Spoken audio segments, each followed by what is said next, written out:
Time group today. How's the coffee going? Good. Have you put a little card on one of those spuds there? I took J. What did I take? No, 9J. I might go back and stick another one under a nom de plume, see if I can increase my chance at the prize. I like that idea. We've got a couple of prizes around with our exhibitors today, which is good fun.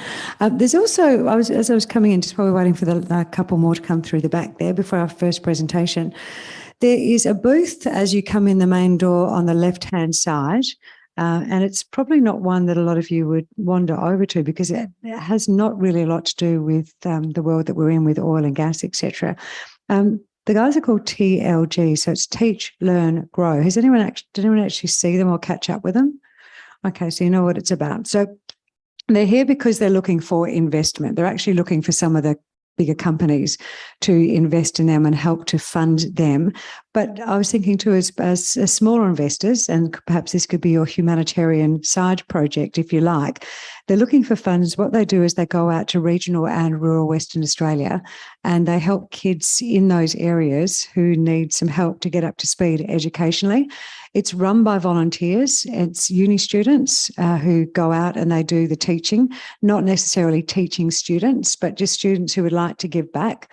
And they've got this fabulous group of educational people behind them who work in tandem with schools, etc., to get programs up and running. It's a really great idea. And if you want to pop by and at least say hello to Hannah, say Chrissy did actually mention you to us and good luck in the future. You don't have to give her money, but give her a bit of support. That would be great. And if you're on your travels around WA and you perhaps see go into one of these smaller communities and you see kids struggling, say, hey, I know about TLG. They might be able to come out and help you as well. So it could be a win-win situation. Because, I come from Kalgoorlie and we're a pretty big centre there, but with all the travelling I do with the TV shows, etc., and with different mining companies too, you come across these little tiny communities and often a lot of people too out in stations, etc., where they're having to move into bigger communities to give their kids a better chance. There's a really good program here in Western Australia for retired teachers who travel around and they go to stations, etc., and they work out there helping the kids on the stations to give them face-to-face teaching, which is a wonderful idea. But that one is TLG. So go and have a chin wag to Hannah. Right. Are you ready for this? We have got 8 presentations. We're top and tailing with 2 informational presentations for you to give you a little bit more of an insight into the current economic climate that we are in at the moment, and also the potential for oil and gas, etc. The first one is on CO2 storage and oil resource potential of residual oil zones in Australia. Now, I did try to catch up with the great Dr. Aleks Kalinowski so I could find out more information. Aleks, did you end up here in the room? You did. Oh, thank goodness for that. Okay, great. I'm so sorry. I saw you come in and sit down and I wasn't sure. So welcome. I haven't had a chance to have a chat with Aleks, but would you please make her welcome? She's got a really informative speech for you today, and I know that you're going to be so better educated when it comes to having a look at our next presenters and looking at your own portfolio in the future. Please make her very welcome. Thank you very much, and I appreciate you coming in after lunch. I'll try not to put you to sleep too much for the first session of the day.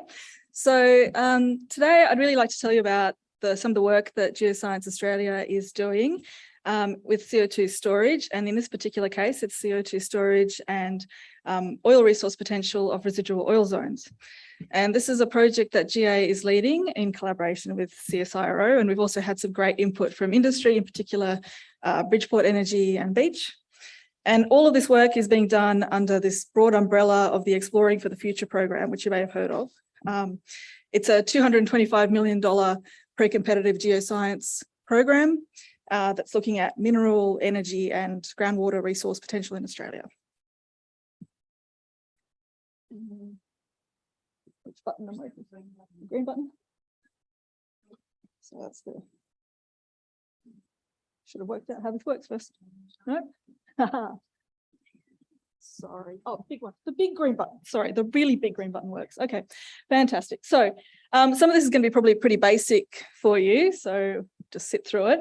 What we're looking at is residual oil zones. So these are water-saturated reservoirs that contain some immobile oil that could be produced through CO2 enhanced oil recovery. And we have 2 key aims of this project. The first is to identify whether we actually have these things in Australia, at a scale that's large enough to be potentially produced.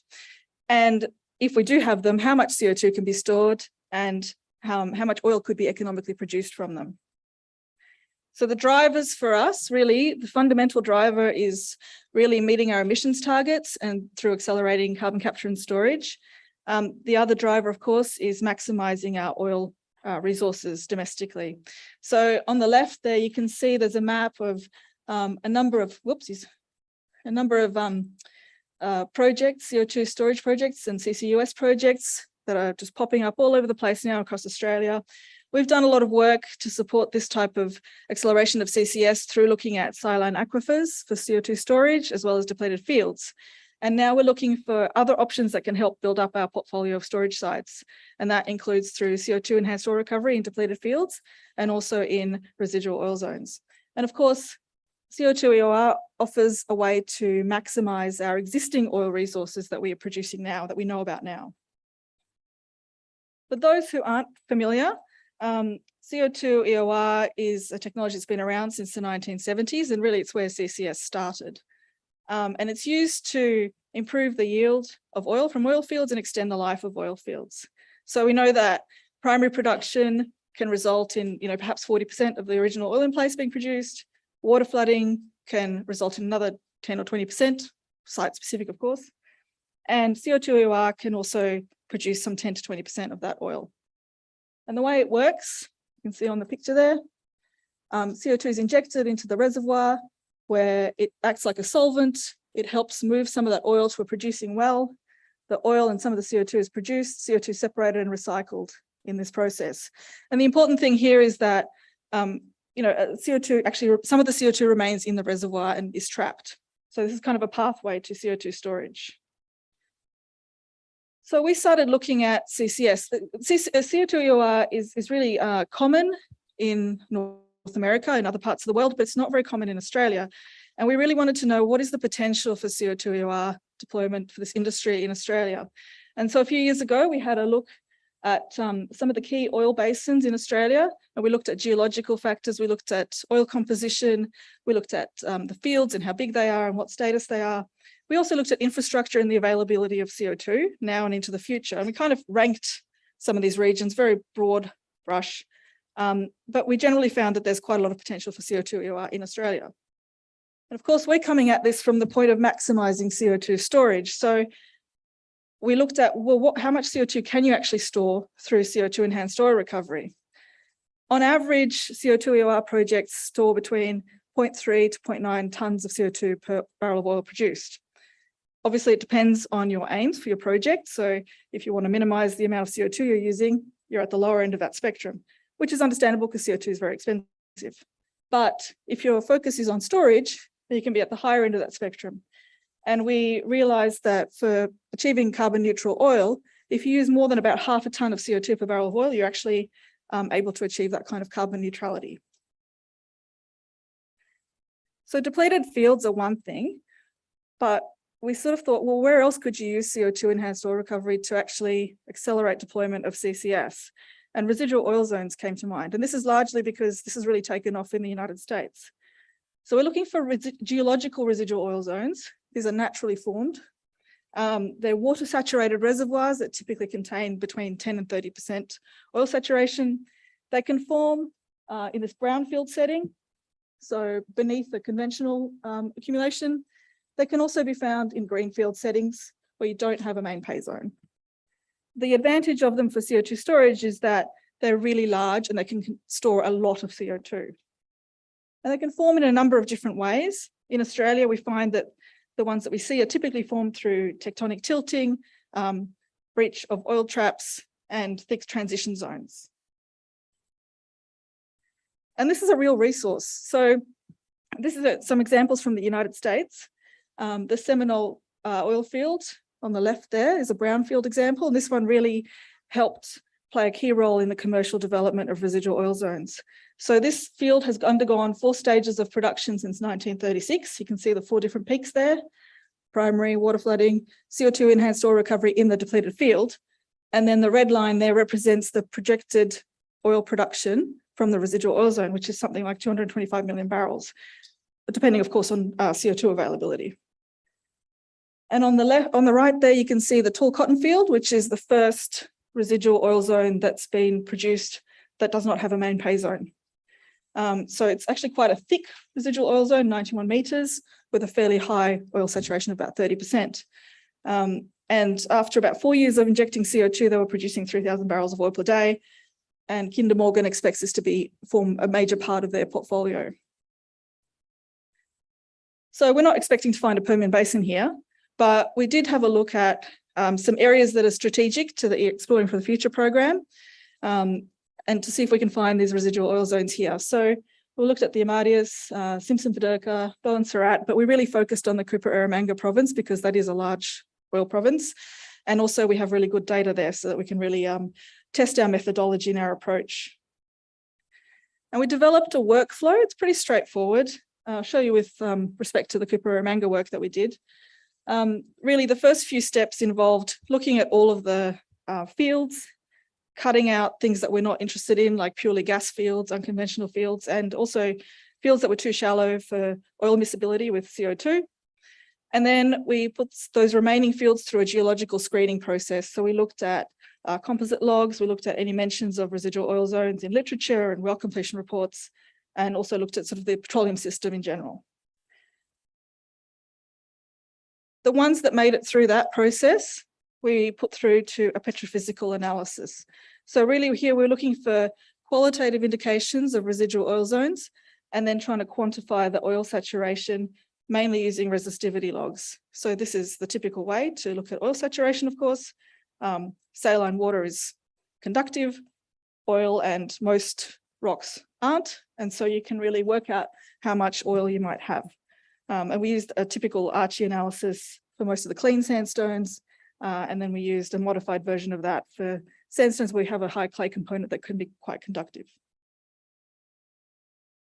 The ones that made it through that process where we actually found some evidence of a residual oil zone, we looked at matching that petrophysical interpretation with evidence from shows and tests. And this is using Geoscience Australia's classification scheme here. And you can see some nice fluorescing core there, but we have some oil shows in the sandstones. And finally, we ended up with a bit of a map that shows us where we have confirmed residual oil zones, where we have some plausible or possible residual oil zones, some places where we require further investigation, some where we absolutely know there is no residual oil zone, and there's a bunch of others that we just didn't get to for time, or we didn't have the right kind of data to do the assessment. And this is an example of what our analysis looks like. And if you just focus on the two logs I've highlighted there, there's the resistivity, and then on the right, there's the oil saturation and the shows as well alongside that, so you can see how they compare. This is an example from the Dullingarry field, so one of the bigger ones we looked at, about 50 million barrels. And you can see from the petrophysics and also supported by the shows, we've got main pay zones in the Namur sandstone and the McKinley member, and strong shows at the base of that main oil column, a small transition zone with some shows in the cuttings, and then a confirmed residual oil zone that actually can be seen across multiple wells in that field with an oil saturation of between 15 and 30%. And then we have some sort of weak oil indications below that that probably aren't part of that. Another example from a smaller field, Boland field in Queensland. Again, just looking at those two key columns there. We have the main pay zone with a high oil saturation, so 60%, and also supported by shows. We have a transition zone with 20 to 50% oil saturation, again with shows, and then a confirmed residual oil zone with about 10 to 20% oil saturation. That's quite nicely defined there in that little blip that you can see here. So this work that we've finished now, largely, this first screening work, we're in the process of producing all the reports, and all of the data and all the interpretation that we've done is actually going to be available. So you'll be able to download it all and have a play with it yourself and see what we've done and see if you agree. And in fact, please get in touch because we're really interested in having some feedback on this work. What we're looking at now is answering the second part of our project aim, which is really quantifying this. So how much CO2 can actually be stored through this process and how much oil could be produced. And we're undertaking this through a number of experiments, core flooding experiments. We're doing some conceptual reservoir modeling, PVT analysis and compositional simulations to really try and understand these reservoirs. And the aim is really to build these predictive tools around oil production and CO2 storage and then apply them across Australia. So you can go anywhere and have a look and apply this methodology, this workflow, and some of this quantified information. The other thing we're doing is we're really integrating economics into this. This is not just a geological sort of exercise. We know that we need to cut costs when it comes to deployment of CCS.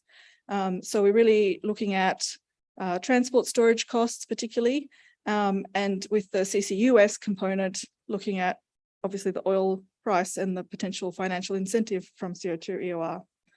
And that will be all delivered via an online tool, along with some of our other sort of economic fairways tools that we have developed for hydrogen and for mineral exploration.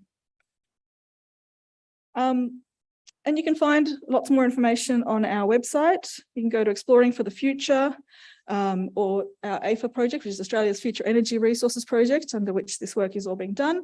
We have a number of publications that describe our workflow and our methodology. And as I mentioned, all of the work that we're doing now is all being publicly released and will be released in the next few months. Please do get in touch also if you're interested in this work or in any work on CCS and hydrogen. We do quite a lot on that.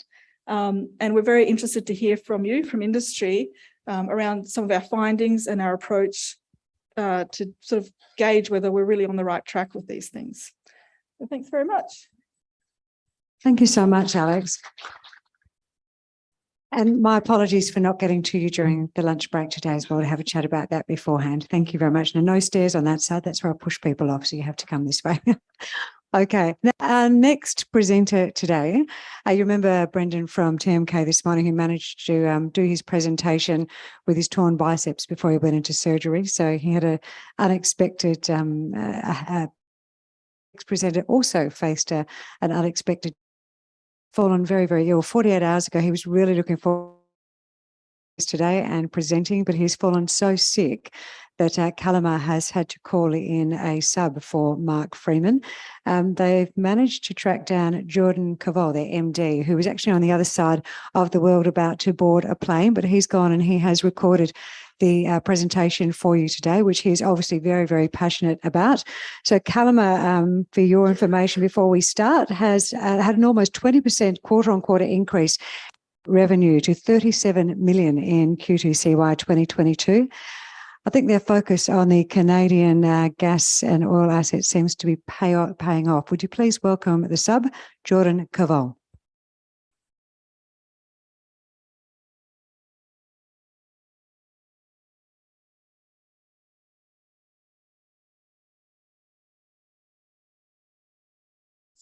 My name is Jordan Cavall, and I am the President and CEO of Calima Energy Ltd. I'm here to present our story for you today. So Calima Energy Ltd is a Australian listed ASX company with assets focused in Canada, in Western Canada. And we're a returns focused growth producer with top tier assets in the Western Canadian Sedimentary Basin. We have positive cash flow and we're very ESG goal oriented. Our trading symbol on the ASX is CE1, and we also trade in the US on the OTCQB under CLEMF. We have 612 million shares outstanding. Our current share price at 14 cents Australian gives us a current market cap of about $83 million Australian. We are in the process of paying a half-year dividend of 2.5 million Australian, which is annualized for a yield of about 5%.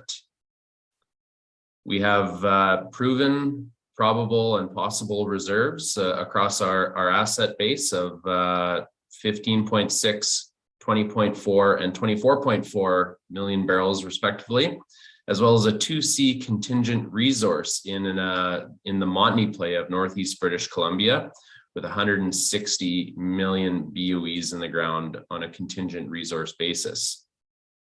So between our two asset bases, we have de-risked assets in both Brooks, Thorsby, and the Montney area, all of which I will describe in more detail on future slides. We have free cash flow generation. We have excellent operating netbacks, and our Montney liquids-rich gas play is very scalable, and our existing infrastructure has the ability to get up to greater than 10,000 BOEs per day of production.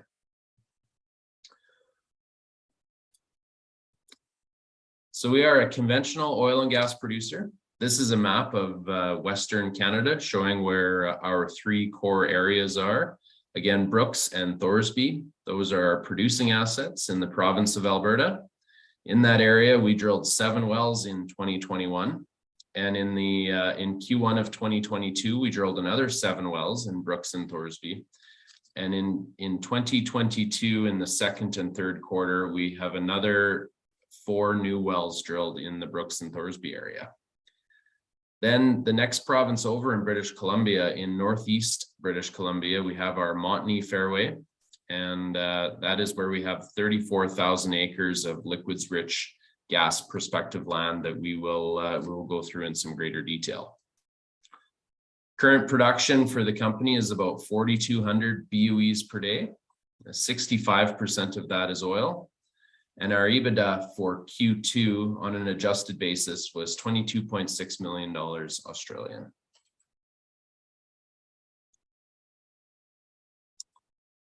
This table shows some financial information as well as production for our actual results for the first half of 2022, as well as the projected results for the second half of 2022, and then they're summarized in a total on the far right-hand side.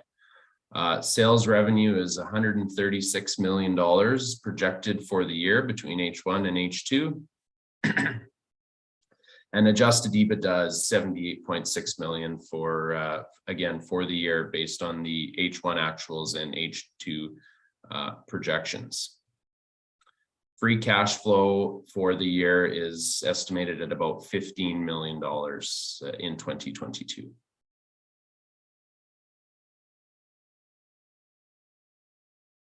This is a snapshot of our management and board. So our team is based in Canada, in Calgary, Alberta.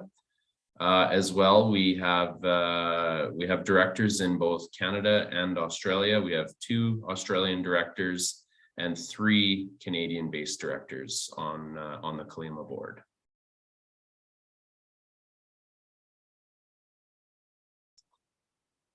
So our corporate strategy is really to leverage, we have a portfolio of quality assets that generate free cash flow, and it's that free cash flow that we're using to not only grow the company through potential accretive M&A and further drilling, but we're also providing returns to our shareholders via our 5% dividend yield, which is on an annualized basis based on our $2.5 million current dividend.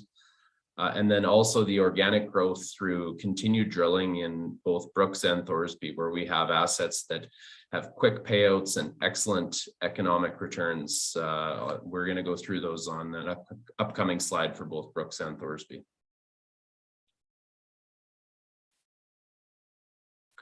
From a valuation standpoint, Kalima offers some extreme value relative to our Canadian peers. These 2 graphs here show on the left-hand side our enterprise value relative to our daily production. As you can see, Kalima is on the far right-hand side of this graph, comparatively to some similar sized companies here in Canada that are trading at a higher EV to production rate. So Kalima, trading on the ASX, has a very attractive valuation in this respect, and then also on a reserves basis. So we'll go through in more detail our 2 core areas, starting with Brooks. In Brooks, we have 2 formation targets known as the Sunburst and the Glauconitic formation. These are both shallow targets at around 1,000 meters deep.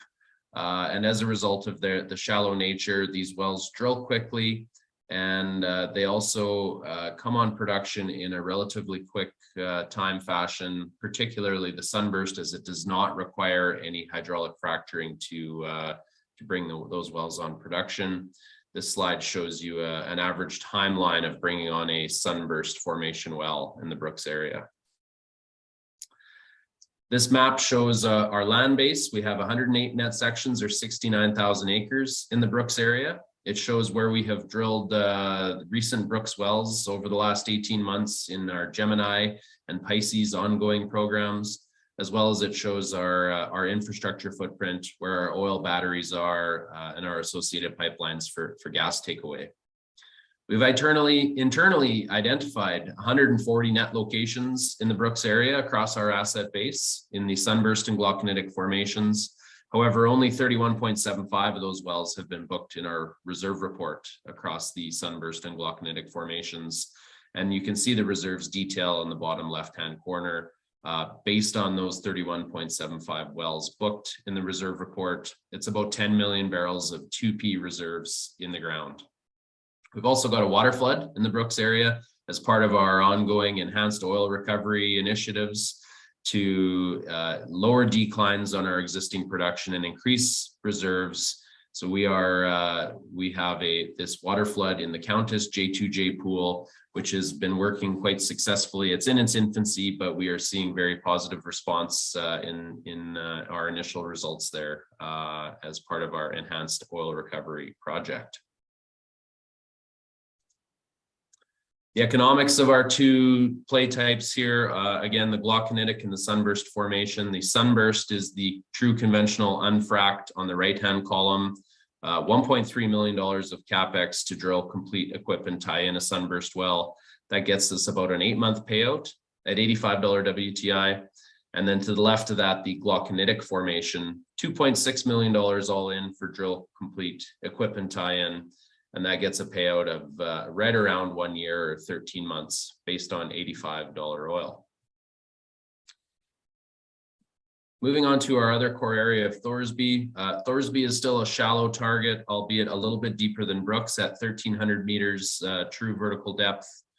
It is a fracked play. We are drilling multi-stage fracked horizontal wells. We got some pictures there showing the large operation involved in fracking these wells.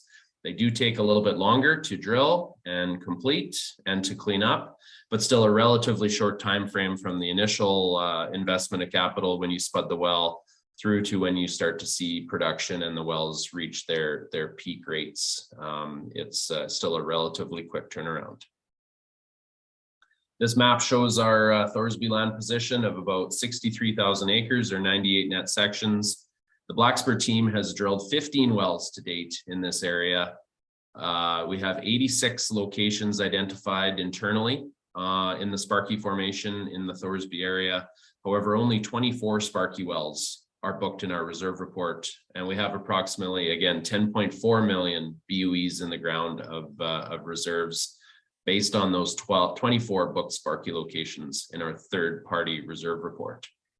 We also recently completed the Leo 4 well in what we call North Thorsby, which is some undeveloped acreage to the north of our Thorsby main pool. So that well has just recently come on production and is undergoing testing to evaluate the viability of a further development on our undeveloped North Thorsby acreage.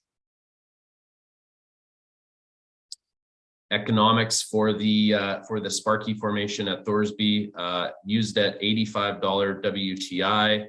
It's about a $3.7 million CapEx for drill, complete, equip, and tie in a Sparky well at Thorsby. And at $85 oil, that's about a 10-month payout for a typical tier 2 type curve well in the Thorsby area. Last but not least, our Montney position in Northeast British Columbia. We have 100% interest in 34,000 acres of undeveloped land in the Northeast BC corridor in the Montney Fairway. Kalima has drilled two test wells, horizontals that have been completed and tested and are sitting awaiting tie-in into our 100% owned facility known as the Tommy Lakes facility. And that will all be part of a future development here in our Montney acreage. There's 160 million BOEs in the ground of 2C or contingent resource based on a third-party evaluation. And there's been a significant amount of consolidation around our Montney acreage as well. This slide shows a number of companies that have been consolidating Montney acreage, moving north towards the Kalima land block, and as well drilling a number of wells that have been getting significantly better results as time goes on. So everything is working in the favor of Kalima to either find a partner or possibly an outright sale or some kind of a joint venture to develop this large scale liquids-rich gas resource here in Northeast British Columbia. Kalima, of course, is committed to responsible operations. We like to showcase our environmental, social, and governance policies and activities across the company. That has always been a focus for the company and will always continue to be a focus for Kalima and its subsidiaries such as Blackspur and Kalima Canada. So this slide just highlights some of the initiatives that we have worked on and are working on currently with respect to ES and G.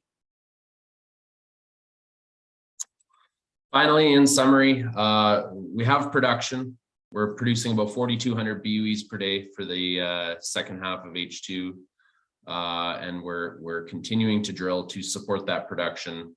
And we will continue to have growth. We plan to continue to grow production across our two main producing asset bases through 2023, as well as the potential for significant growth in the Montney area of Northeast British Columbia, where we have the capability of ramping that asset up to about 10,000 BOEs per day of potential Montney production. We are also looking at acquisitions to grow through acquiring assets in both Brooks and Thorsby and other areas. So we will potentially execute on strategic acquisitions as some further growth. And we're in an excellent position with the production and net cash on the balance sheet for the remainder of 2022. I thank you all for listening today. Our contact information is shown for our Australian and our Canadian offices. And thank you for joining me today at the RIU Good Oil Conference. Thank you. Not a bad work around there from Jordan, considering he's in an airport somewhere on the other side of the world. Thanks so much. Now, again, Mark sent his apologies. He's pretty confident that that information and the opportunities will speak for themselves. If you'd like to do some follow-up with a real live person, though, Jerry-Ann, did you make it into the room for the presentation? So she's still outside the booth, but Jerry-Ann is there and she will have a chat with you as well if you don't. But you can always ring that number and have a chat to them as well. All right.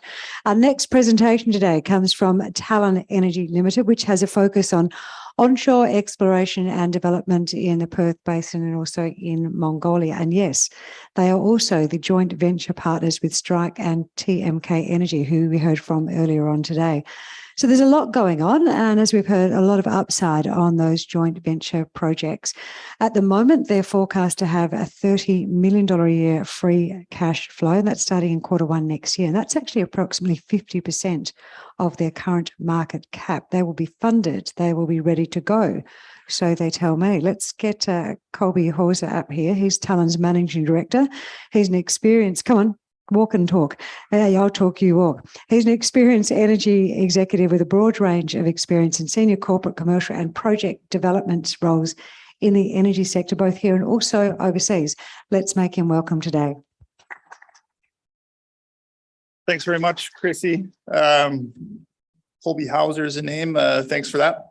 I just want to say quick thank you to RIU and Vertical Events for putting this event on. It's outstanding to have this opportunity to connect with peers and small emerging energy companies and get in front of some investors. I think it's been a great buzz today, and it's a good place, a good time to be in energy markets right now. So I've been to this conference many times. I've sat in your seat, sitting there trying to hang in there for some lively presentations on seismic lines, amplitude response, drilling logs, and of course being undervalued by the market. So I'm gonna not do that to you today, and I'll present just a quick corporate overview and 4 distinct investment themes that hopefully should resonate. Usual disclaimers, not financial advice, forward-looking statements, and resource information across our portfolio. So, as mentioned, I'll introduce the company and the portfolio just to set the scene for some investment highlights. Our shares, after a recent 20-to-1 consolidation, we have about 440 million shares on issue. That gives us a market capitalization of about 66 million at our current sort of 15-cent share price. That would sit somewhere in the middle of our peer group here today. Institutional support, we're lucky to be supported by several respected institutional funds in our top 20. Neuro Resources Fund, McCusker Holdings, and Precision Opportunities Fund sit as our top 3 shareholders respectively. Our cash position, we had $10.1 million in the bank at the end of June 30, after raising $13.5 million earlier on in the year. Of course, we sit somewhat lower than that now, and most of those funds are earmarked for long lead items, well completions, and other sort of developments across our portfolio. So with approximately $7 million in upcoming CapEx, we have line of sight to revenues in Q1. And we're focused not on diluting the stock, so we want to bring some debt into our capital position. Our conversations with debt lenders are pretty well advanced, and we hope to finalize that in the next couple of months to cover off project CapEx, project contingencies, and other corporate costs. So our portfolio is diversified in terms of geography, but also in terms of its development profile. Our working interests are spread across 2 jurisdictions, Perth Basin and Mongolia, respectively. One is recognized as a mature basin, and one is starting to be recognized as one of the most prospective basins in the world. We work with strong joint venture partners. In the Perth Basin, we hold a 45% interest in the Walyering project. Walyering is a conventional gas and condensate project that's recently taken FID, and our partner Strachan Energy have proven themselves as one of the best explorers in the Perth Basin. Condor, our other field in the Perth Basin, we own 100%.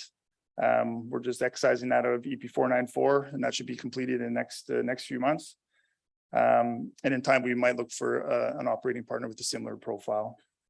In the South Colby Basin, we are earning a 33% interest into the Gervonta CSG project with operator TMK. You heard from Brendan earlier today.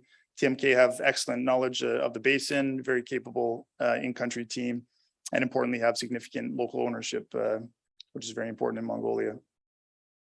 So in summary, our non-operated position means low corporate overheads, contributing to a really capital efficient business model.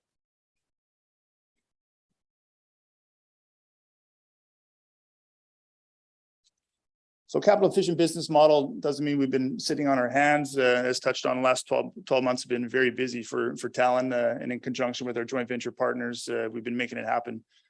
In the Perth Basin, we drilled 2 conventional wells, had 2 discoveries, flow tested both those wells, and announced FID on Walyering. And in Mongolia, we drilled 4 CSG core holes and tested those. And we have over 250 meters of gassy coals intersected. So this allowed us to de-risk our asset base and build a great foundation of reserves and resources across various stages in their development, which I'll touch on later. So speaking to investment themes, I've already snuck the first one in there, and that's a capital efficient business model. We have preference for non-operated position on great projects with a high equity interest, where we can use cash flows to further develop our portfolio. And our most significant investment highlight, as introduced, is that near-term cash generation, right? So we're talking $30 million per annum net to Talon, starting in Q1 2023. Is really a game changer for a company our size. $30 million, as is more than enough to keep the lights on. And to put it in perspective, on 100% interest, you could drill and test 3 wells in the Perth Basin, almost 100 core holes or 33 pilot wells in Mongolia, right? So that really sets us up to be in a strong position. And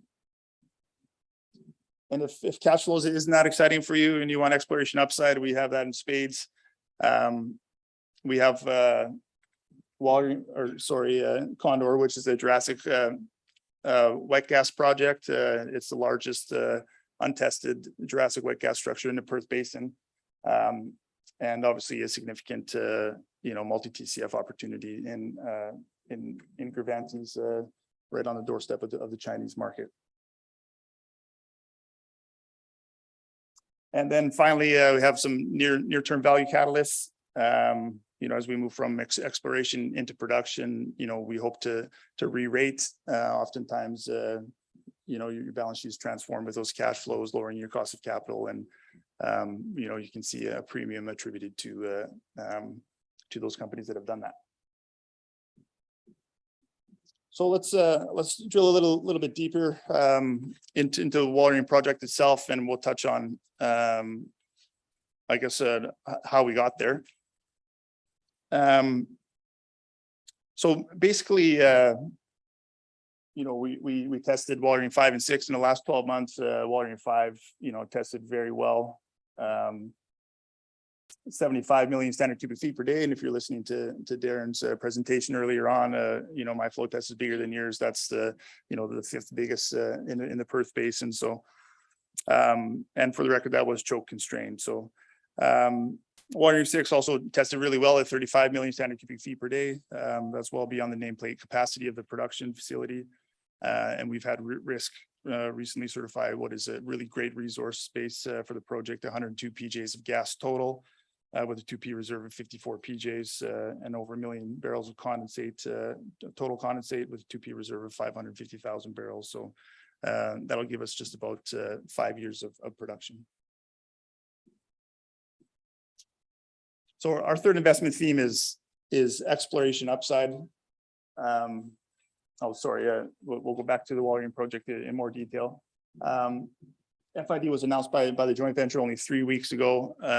It's one of only a few projects to take FID in this calendar year.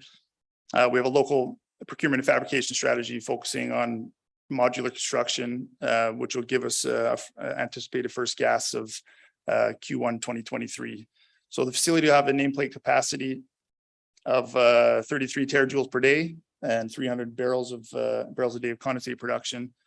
And the forecasted operating costs are without a doubt in the lowest quartile of onshore production costs, and combined with a low capex, it's high margin basically. I think that our share, of $14 million capex, $6.5 million, our payback period is in 3 to 4 months, right? So, as Strike put it earlier, it could be, the highest IRR project in the country. So focusing a little bit more on those cash flows, with Jurassic wet gas, you get 2 revenue streams. One, you get on a long-term take-or-pay contract, and the other, you get exposure to a global market with opportunities for a pricing run. So we've seen gas price surge in spot and long-term contracting almost 100% in the last 2 years. We publicly announced that the venture can expect between $6 and $7 a gigajoule, which is really remarkable compared to where we were 2 years ago. So condensate production should be between 150 and 300 barrels per day. Our condensate is really quite light and requires less refining and could attract a premium.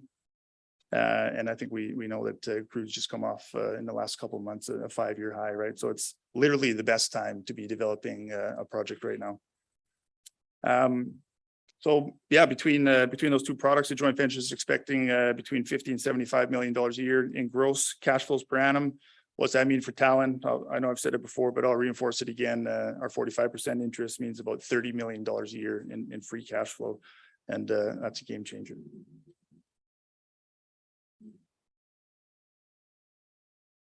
Okay, so to exploration upside, our third investment theme, we're in a great position, obviously, to have those reserves and contingent resources in Walyering, and that cash flow will basically allow us, to tackle the massive exploration upside we have, right? So we'll use those cash flows to convert the significant prospective resources attributed to Condor and Gravantes, and do our best to move those into contingent resources and reserves.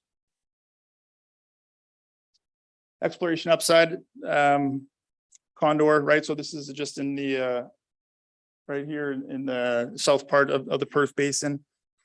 As mentioned, it's the largest Jurassic wet gas structure in the Perth Basin. It has a sizable prospective resource of 408 BCF and 23 million barrels of condensate. That condensate ratio is significantly higher than what we've seen at Walyering.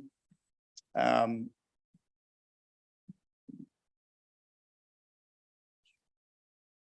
we are, boom. So that's basically 5 times on a comparative level, 5 times more gas, 11 times more condensate. We've recently had the prospective resource it's been audited by risk, and we hope to announce an upgraded prospective resource once that's finalized. As a general rule in exploration, shallower equals better. Condor has been the target reservoir is much shallower, and that should mean cheaper drilling costs and better quality reservoir. So pathway to market looks really good. I mean, you can see here both the PGP and DBNGP go right through the permit. And I think that's a good cue to talk about Mongolia. Brennan obviously addressed the project in quite a lot of detail.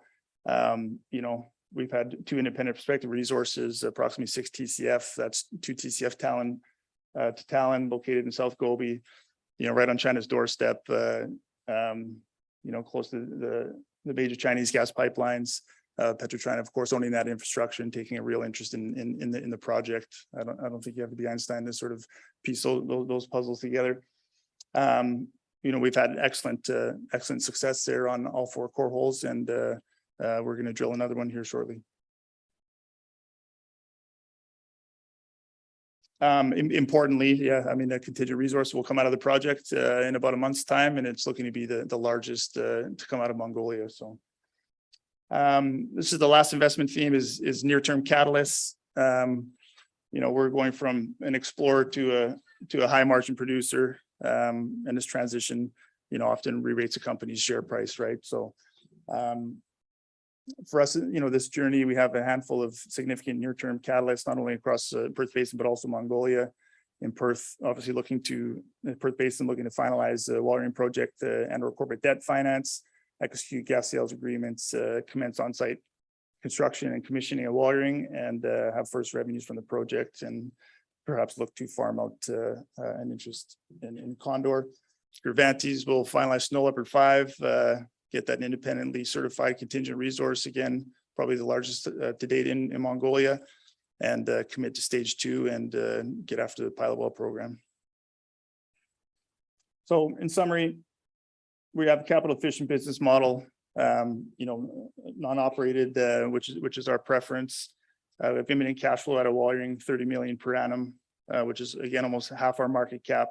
We have a ton of exploration upside in Condor in the Perth Basin, and significant near-term value catalysts. You know, like you, I'm also an oil and gas investor. The energy thematic is once again held in high regard. And, you know, I continue to invest in the sector, but with a bias for one company. I think you can guess who that is. You know, Talon, you know, really has very little downside. You know, I'm very enthused by where the company's going, so much so that I've acquired enough shares in the last 6 months to be in our top 40 shareholders. And that's something I'm quite proud of. So I think the company's an ASX standout and should be an obvious choice if you guys are looking to add something to your portfolio. So thanks very much.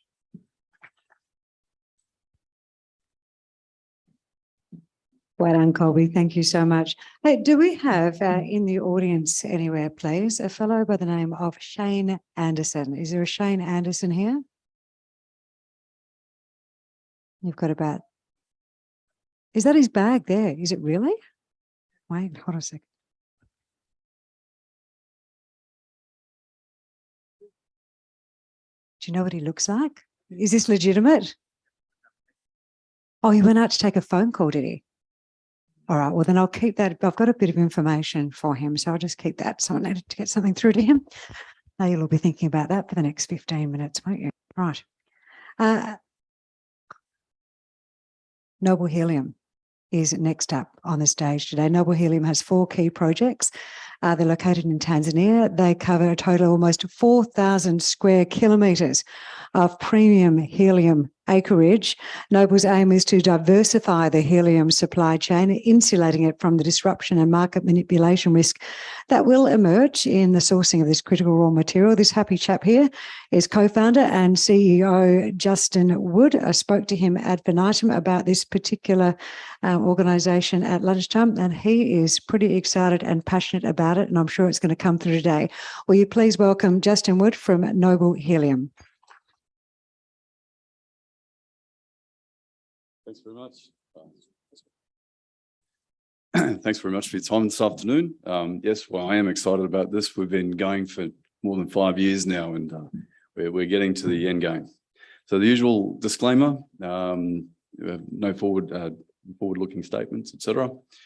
But here to talk to you about helium, and I know this is an oil and gas conference, but it's actually a really natural fit.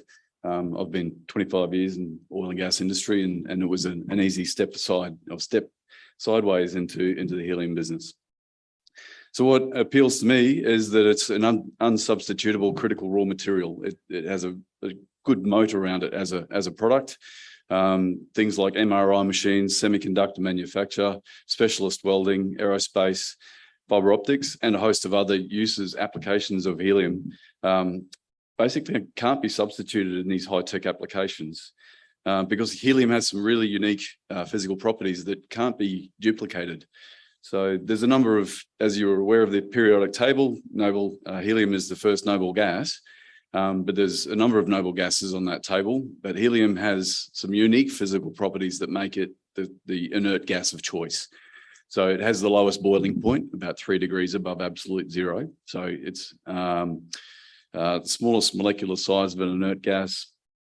It has the highest thermal conductivity, and importantly for semiconductor manufacturing, it has the highest ionization potential.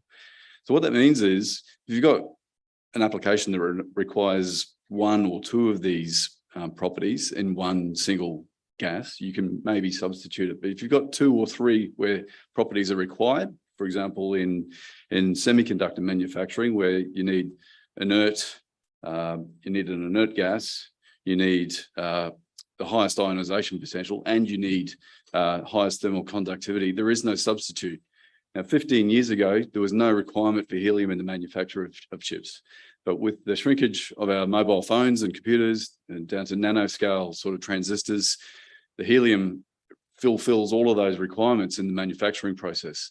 So today, helium consumes from a base of 0 15 years ago, consumes 20% of the world's helium today, and that's growing at about 11% compound annual growth rate. So by the middle of this decade, helium will be consuming, semiconductor manufacturing will be consuming 1/4 of the world's helium.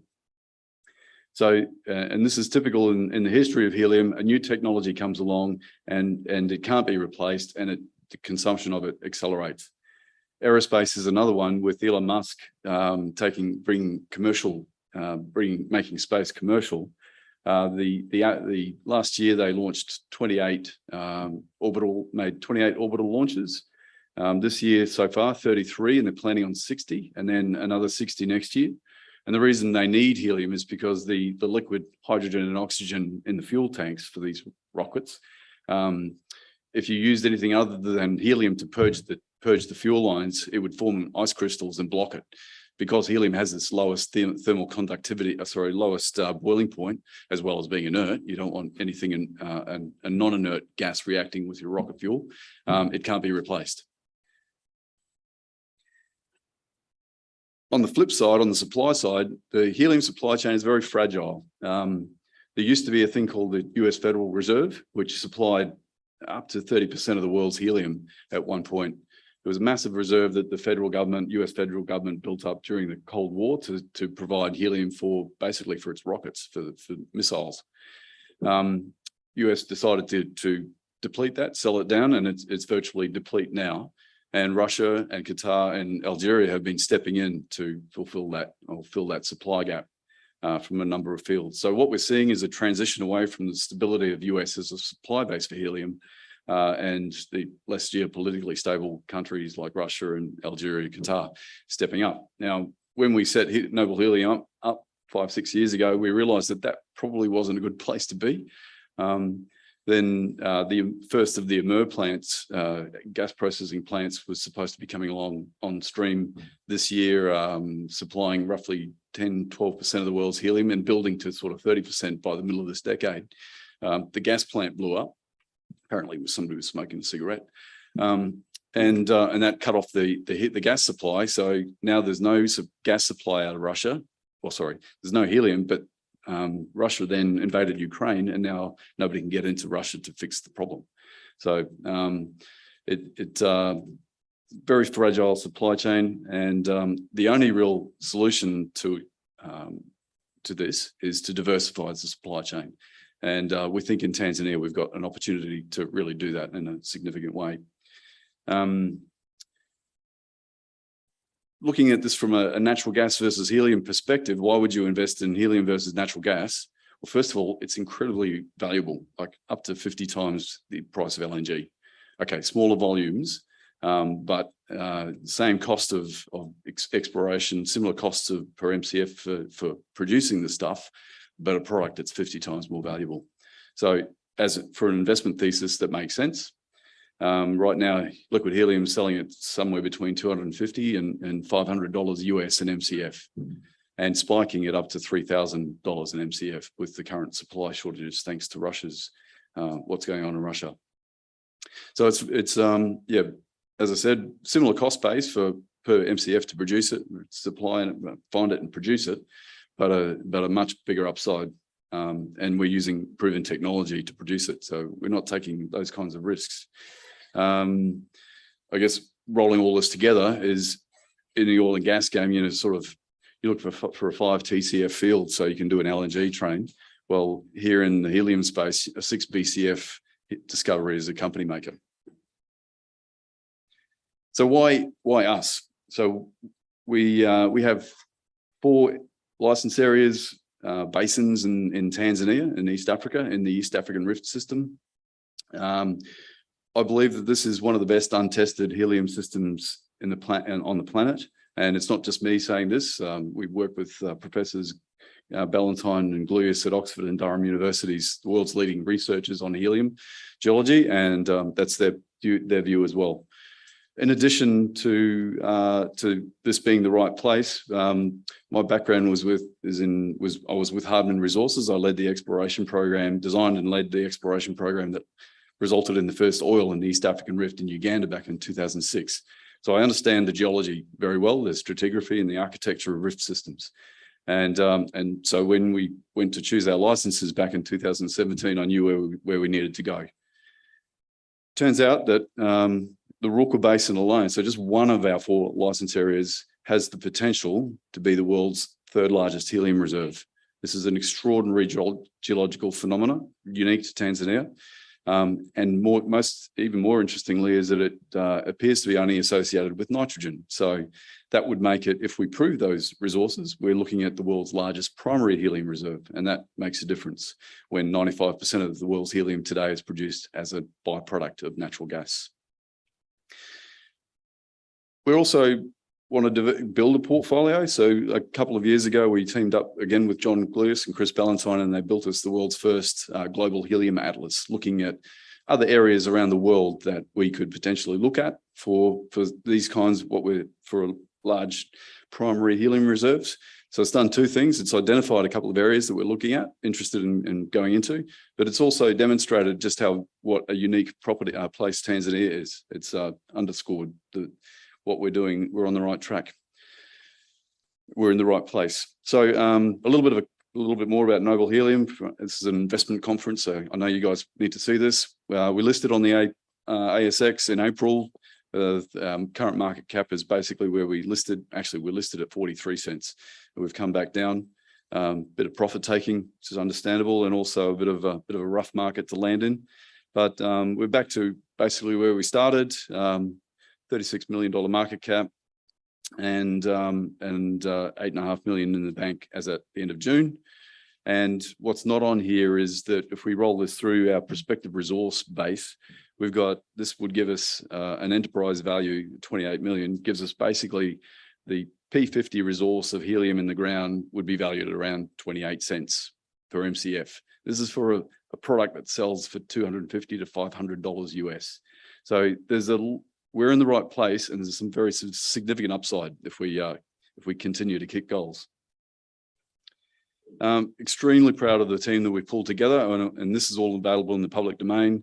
But Sean Scott, who's here, is a former CEO of Arrow Energy, took Arrow from a $20 million company to a $3.5 billion takeout, was one of the original guys in the coal seam gas space in Queensland.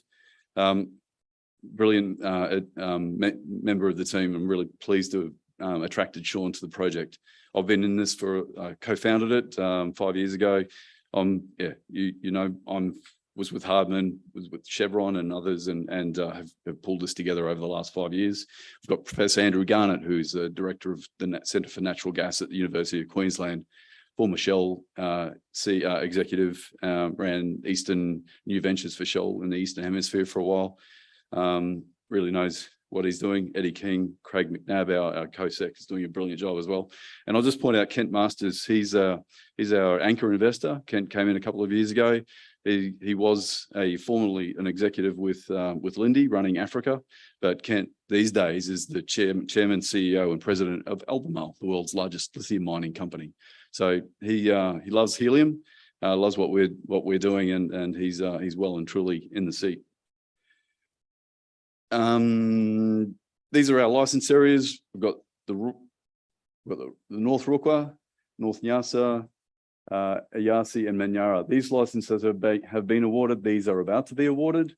And I'll just point out a couple of key things. So this is nearly 4,000 kilometers of acreage on what we think is probably the best helium geology on the planet. We've got just south of our licenses, there's a blacktop road all the way to Dar es Salaam that the Chinese graciously built for us.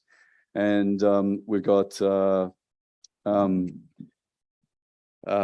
reason behind the geology is we've got this Tanzanian craton and it's being rifted uniquely. Like there's nowhere else on the planet that this is happening. Thank you. Right. So I'll just skip through quickly. Very strong community relations and very strong relations in Tanzania with the government. That's extremely important. This is a project of national interest to them. These are our license areas in North Rukwa, our flagship project. Long story short, there was some vintage data that we've used to get Netherlands Sewell to give us an independently certified resource of 176 BCF mean of helium, if we're correct. And remember, 6 BCF is a company maker. The helium concentrations here are enormous. There's up to 10%. There's a 10% hot spring helium in a hot spring just here. And it's only associated with nitrogen. Now, what I really want to talk about is this is the basin margin fault closure play that we actually opened the East African Rift system with back in 2006. There's been 14 on the left-hand side, 14 of these closures have been drilled and 14 discoveries in oil and gas. It's a very effective seal.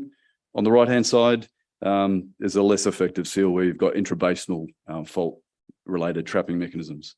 We're focusing 100% on, or mostly on the left-hand side model. And I'll just give you a quick run through of what we've achieved so far since listing. So these are our licenses. We've acquired soil gas surveys with the University of Dar es Salaam over almost all of our area. There's a little bit to go. We've also just finished acquiring airborne gravity gradiometry, and that's confirmed where our structures are, and we're finding that the structures and the soil anomalies are coincident. So I'm just going to run you through quickly. Flash it up. Why do it quickly? Why don't you entice them out there to hear about it and get everyone that's watching online to ring you? Okay. Leave them wanting more. This will be 30 seconds. Can we just finish this? All right. So the soil gas surveys are coincident with our structures. This is the early AGG results, confirming that our structures really are there. And I'll just zoom you in where we're about to acquire 3D seismic. This is the basin margin fault closure. And the soil gas anomalies appear to be coincident with structure. And the thesis is we've got helium trapped under the ground. So we're looking forward to testing that next year. Okay, I've got to go. Good idea, Justyn. I knew you were excited about it, and there's good reason too. And we can all come have a chat with you later. You have to leave the clicker too. Some of you fellas get so excited you want to take the clicker. Did Shane Anderson end up coming back into the room? Where are you, Shane? Shane Anderson. Well, stand up. We'd all like to look at you. Yeah, we'd love to have a look at you. Shane, do you have a special someone in your life at the moment? You don't. Single. She's looking even more attractive, isn't he? And he's going to look even more attractive with a $750 Crown voucher because you're the fellow that sputtered the well. There you go. So he's single, he's here by himself, he's got no mates, he needs someone to spend $750 with the crowd. But if you go out and see the team at Gallagher, they will give you that voucher. How many people had a go at it? Did you all have a go? Yeah, Shane, we're not real keen on you. All right, we've got a couple of presentations left. That's a nice end for you for the session.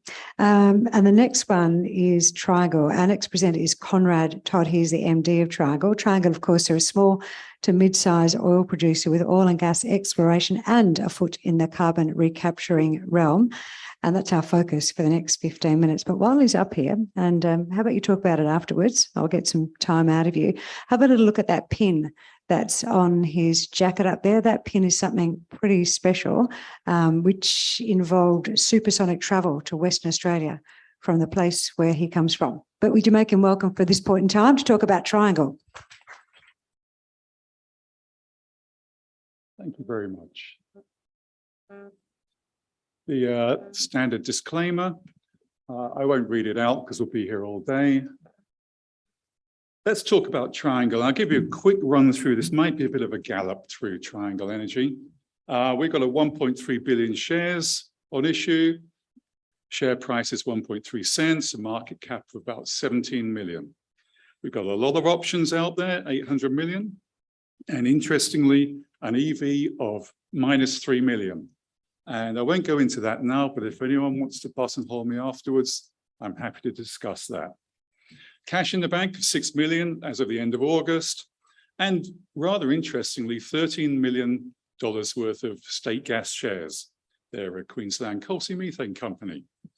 We produce from the Cliffhead oil field, we produce just under 700 barrels of oil per day, gross, in which we have a 78.75 interest. We have 2 more blocks onshore, L7 and EP437. We have 50% of L7, 13% of EP437. We'll very soon have 100% in each one. And 45% in this little strip, TP15. So everyone wants to know, cut to the chase, how's it going to grow? Well, firstly, let's say production's steady. It'll increase after we complete the Cliffhead 10 workover. That's going to be sometime in October. The big question for us was, can we carry on producing Cliffhead oil? And yes, we can. We've just delivered 51,000 barrels to Thailand, dropped it off at a refinery in Bangkok. What's going to happen to Cliffhead when it comes to the end of its economic life? We're joined with pilot through the Cliffhead joint venture. We're looking at converting the Cliffhead to a carbon sequestration project at the end of its economic production. We'll change our interests. We'll go from 80% to 40%. Our JV partner will come up. And then finally, where are we going? Back we go. These 2 onshore blocks. Northern end of the Perth Basin, really lovely blocks. We've just upgraded the resources to 600 BCF of gas, and these are prospective resources and 19 million barrels of oil. We like it so much, we've just shot 3D seismic. That was acquired in May. It's in Canada to be processed. It's coming in Q4 this year, and we expect to be drilling in 2024. Now, that's a conservative promise. I like to promise low, and if I can over-deliver, it would be really nice if we could drill at the end of 23. Cliffhead oil field. This is producing quite nicely, doing about 700 barrels of oil per day. we pipe it onshore to the Arrowsmith plant.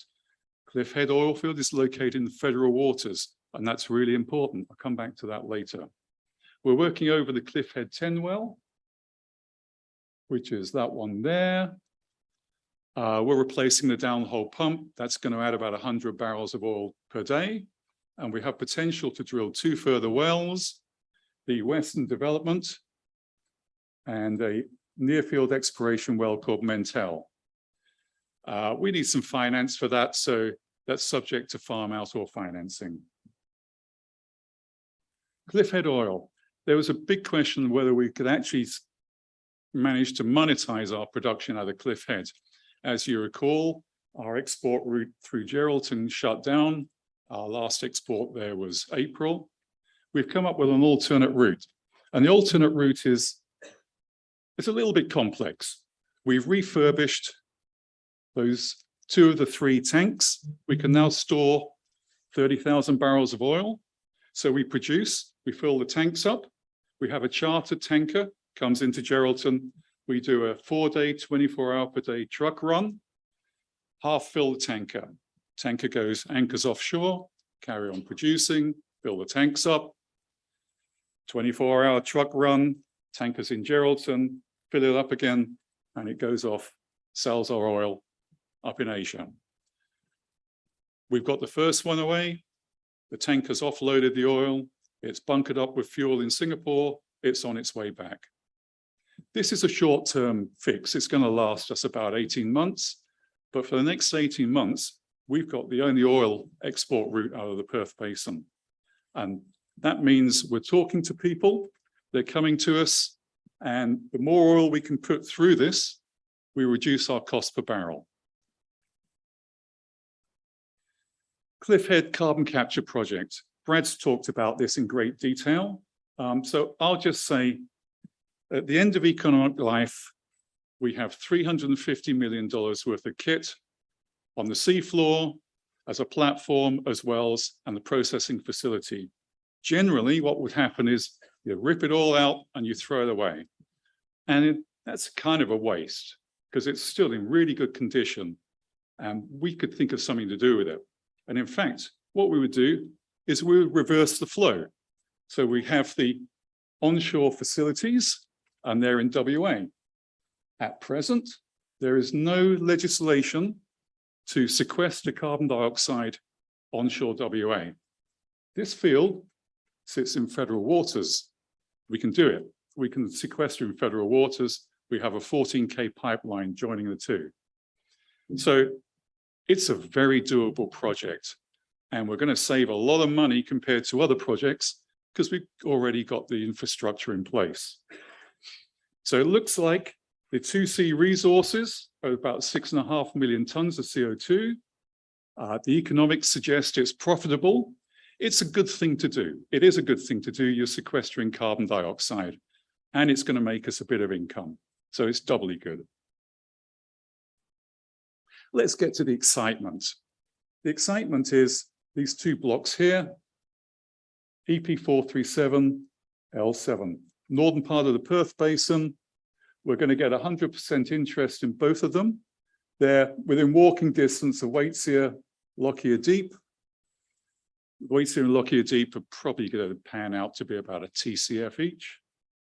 And they contain the Mount Horner oil field, produced 1.8 million barrels.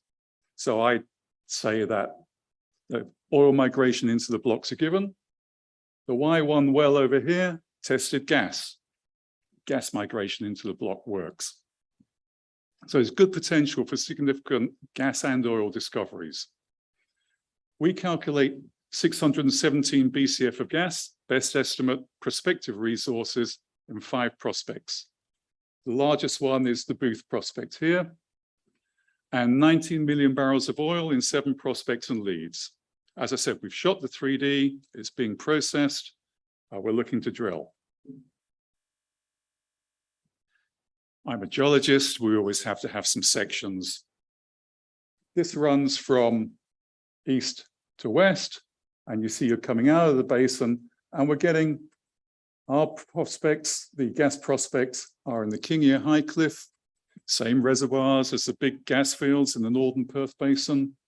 They're downfault sealed, same as Waitsea Lockyer Deep. And we have Booth, Mount Horner Deep, and the Mountain Bridge South. On top of that, we have oil in the Jurassic and Mount Horner oil field. Is that a 3? Was that a 3? Okay, we're moving.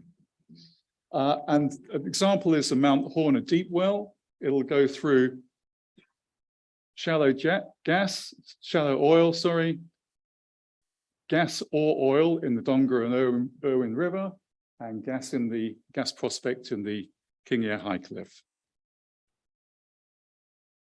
I've shown you those, I'll spin through. Key points: production. We are producing, we're exporting, we're making money, continuity of production at Cliffhead. Exploration looks attractive. Farm outs, we have a farm out for the L7 block underway at the moment. And we're looking hard, we need to get more new ventures in. Transition, we're transitioning to Cliffhead at the end of its life. Rather than waste the infrastructure, rip it all out, we'll transition it over to a carbon capture and sequestration project. And we can get it to work. It's the only one that's going to get away in the next couple of years. We have new management. We're very focused. We're focused on the high value oil and gas exploration onshore, and we'd really like to transition Cliffhead. Everyone wants to know when these catalysts are going to happen. We've loaded the first tanker loadout. We've loaded the second tanker loadout. We've delivered our oil to Thailand. Tanker's coming back, and it's a rinse and repeat. You know, it's a lot of work, but it's very doable, and it makes us money. Cliffhead 10 workovers underway. That'll finalize next quarter, and it's going to add production. We'll finalize the 3D seismic interpretation and reissue firm resources, and then we'll complete the farm out of L7 early next year. The big one is going to be drill gas and oil wells in L7. In success, that's going to give us a real high value. You can see by the looks of Norwest, people like that. We expect that to happen in Q1. We'd like it to happen a little bit earlier. It's all about the regulations, the regulatory authorities, and getting those through. In the meanwhile, we're progressing the carbon capture project with pilot. That's underway. We expect to get the first milestone over the line early next year, and mid to late next year, we'll get the final authority to go ahead.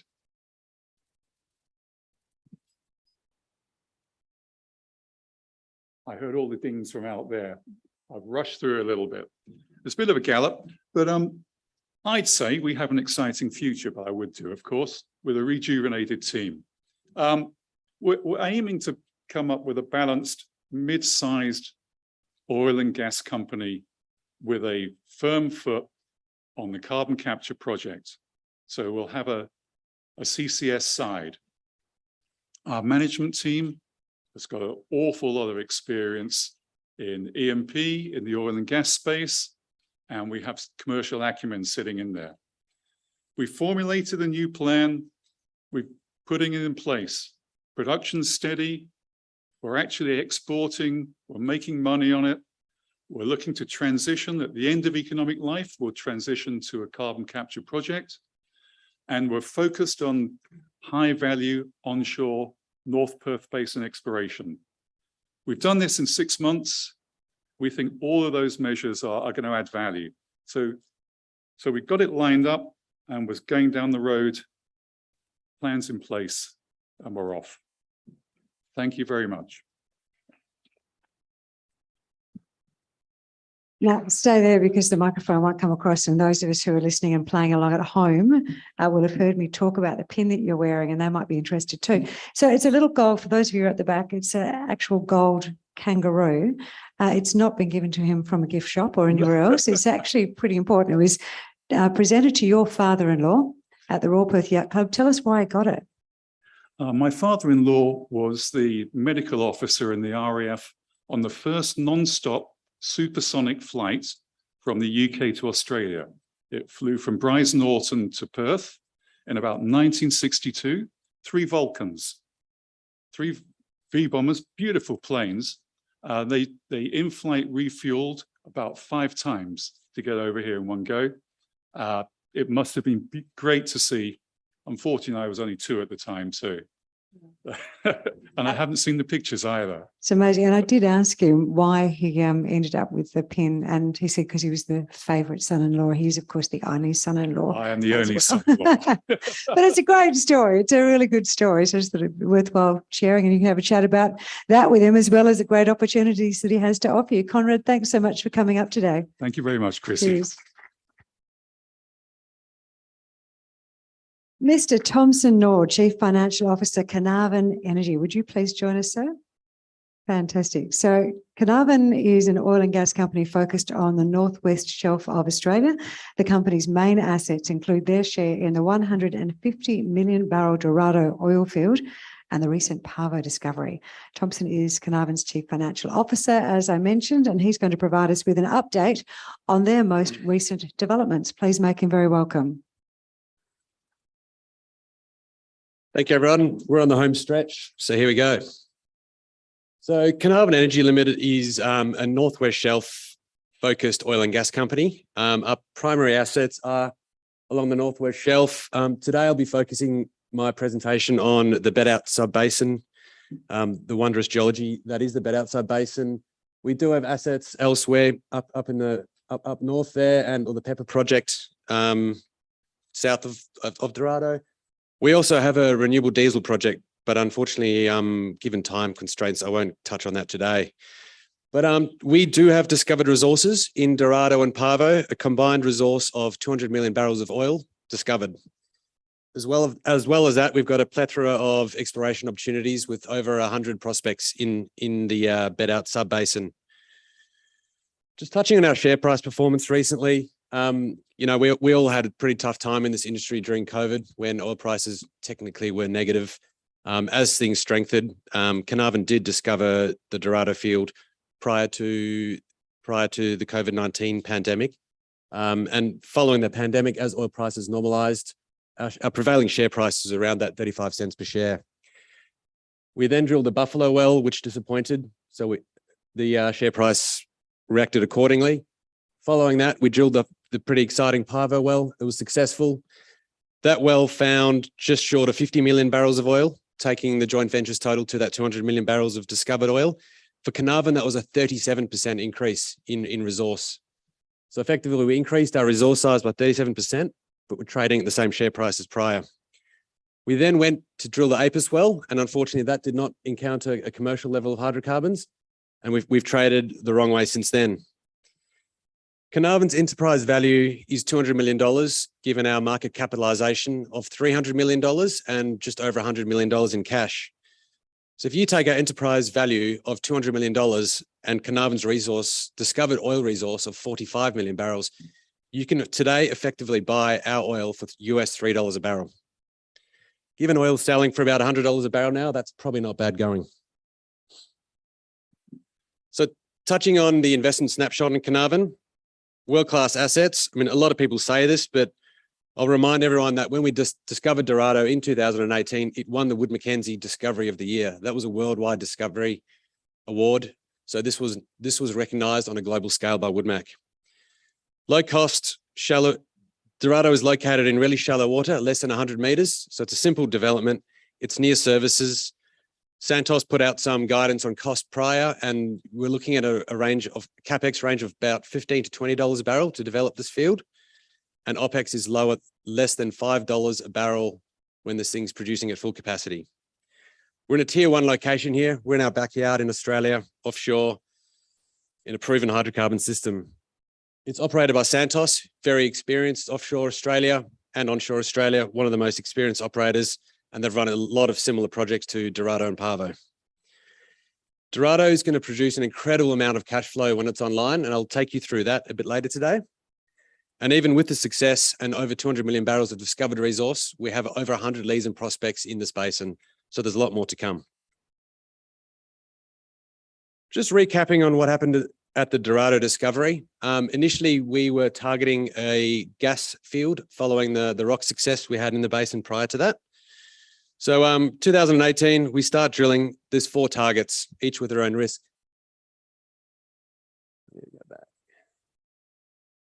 Sorry. The first one was the Kalima, which is the main oil reservoir that we've got.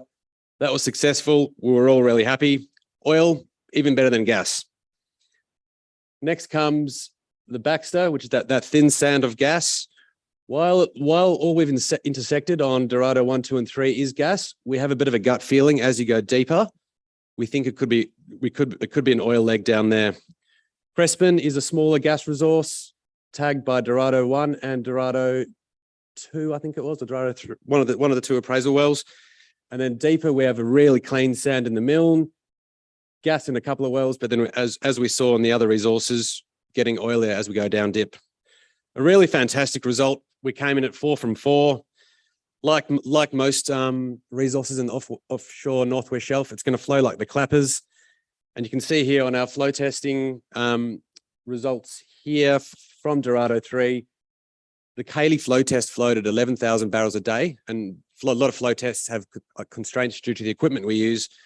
Speaking to the engineers at Santos and Carnarvon, what we're looking at, what a production well can do in this area is about 30,000 barrels of oil per day. So highly prolific. What's the Dorado development going to look like?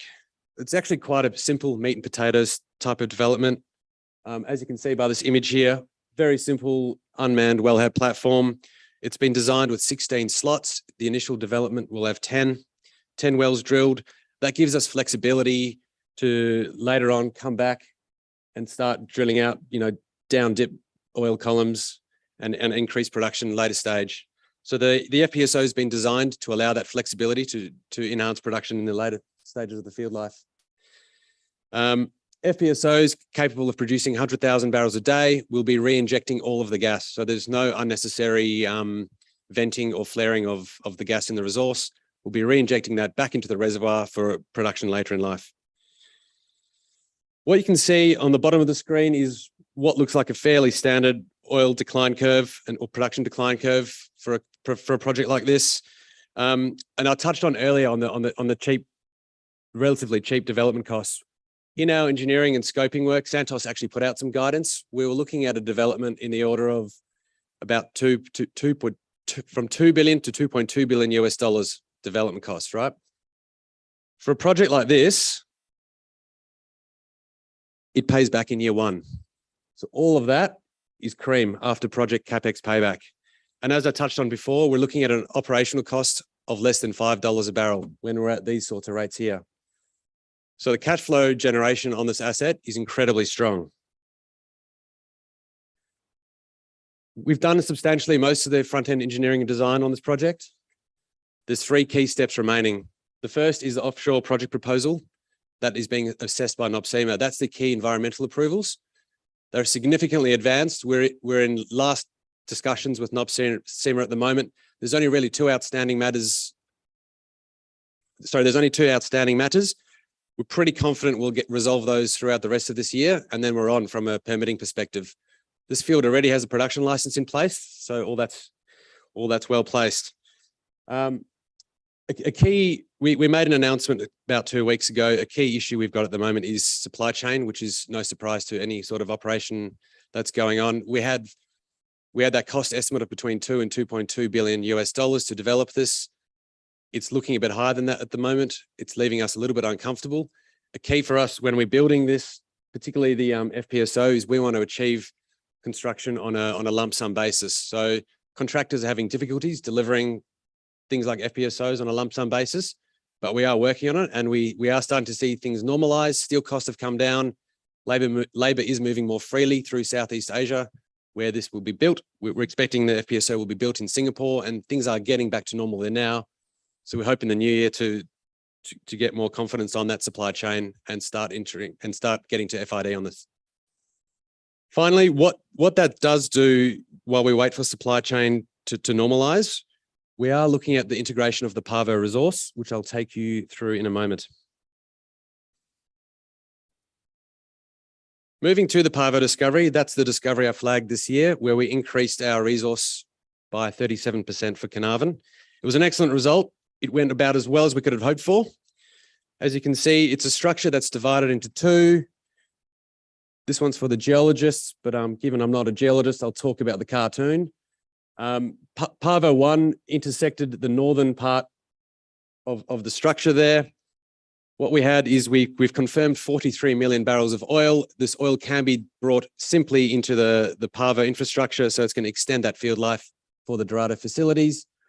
What we did find at the bottom or towards here in the Pavo 1 well, there's a residual oil column that's below the saddle here that separates Pavo North and Pavo South. Pavo South has an additional resource of another 50 million barrels. We will come test that in due time.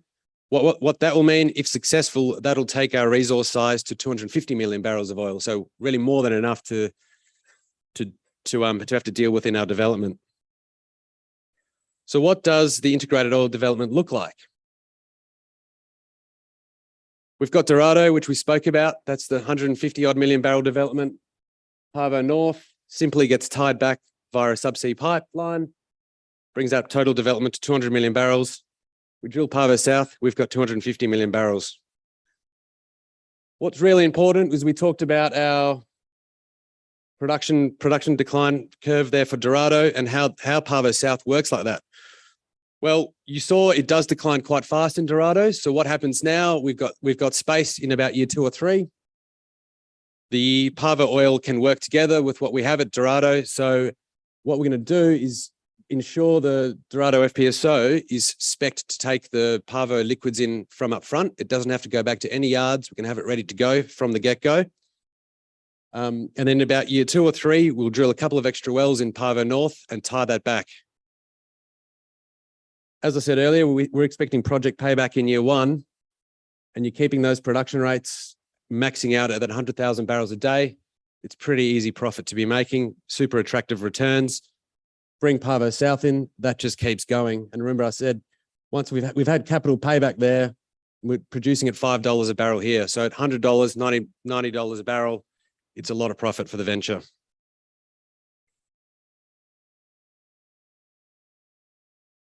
Moving on to the exploration potential. As you can see, Dorado development will be here, Pavo's to the east. There's a couple of areas that we will be focusing on from an exploration perspective. What we had at Pavo, great result. It's proved up the regional seal in this area here. So all of these prospects are super attractive and they'll keep that Dorado facility full for a very long time. As long as the world needs oil, we'll have oil for it. To the north, there's some massive prospects here, Ara and Bandy. It gets gassy to the west here. And there's a number of oil prospects here and leads here to the east. We've recently acquired 3D seismic over that area to the east. We are, in fact, working on our top 10 to 20 prospects in this basin, and I'm glad to say we'll be providing the market with an update on those resources in the coming month or 2. It's going to be pretty exciting. Quickly touching on our funding process, as we are looking to make final investment decision on Dorado as soon as we can, once we've cleared the OPP and sorted out the supply chain issues. Firstly, we have commenced a senior debt process. It's well underway. In fact, I was pretty encouraged by the level of support we've received for that senior debt process. I think, it's fair to say that the events in the Ukraine and Russia have sharpened particularly international lenders' focus on ensuring we have plenty of energy security in the region. So really strong support from around the world, but particularly European banks, which is great. We are looking at other sources of financing, mezzanine finance, and that includes talking to traders. They're pretty hungry for this oil. It's quite a useful product, a really high paraffinic naphtha cut. So it's in quite strong demand, and we're pretty confident. In fact, we've got a report from Wood Mackenzie saying we're pretty confident it'll be selling at a premium to Brent. So the traders want to get their hands on it. And there's various other funding sources we're looking at, such as royalties. We are also running a divestment process on this. Just to give you the raw numbers, Carnarvon's share of that $2 billion capex, theoretically, if it's $2 billion, it's a $400 million US proposition for us. If we sell, say, a quarter of our holdings, our funding ask is down to $300 million, but we've brought, for example, $100 million in to fund that equity gap, and the debt does the rest. So that's our plans there on that. Quickly summing up, we've got a lot of discovered oil. In this region, our finding cost has been less than $2 a barrel. You can buy the stock now equivalent for $3 US a barrel. We've got over 100 prospects and leads to chase in this area. We've proven success here. There's several lookalikes to Pavo and plenty of other exploration upside and up in the north. A funding process is underway.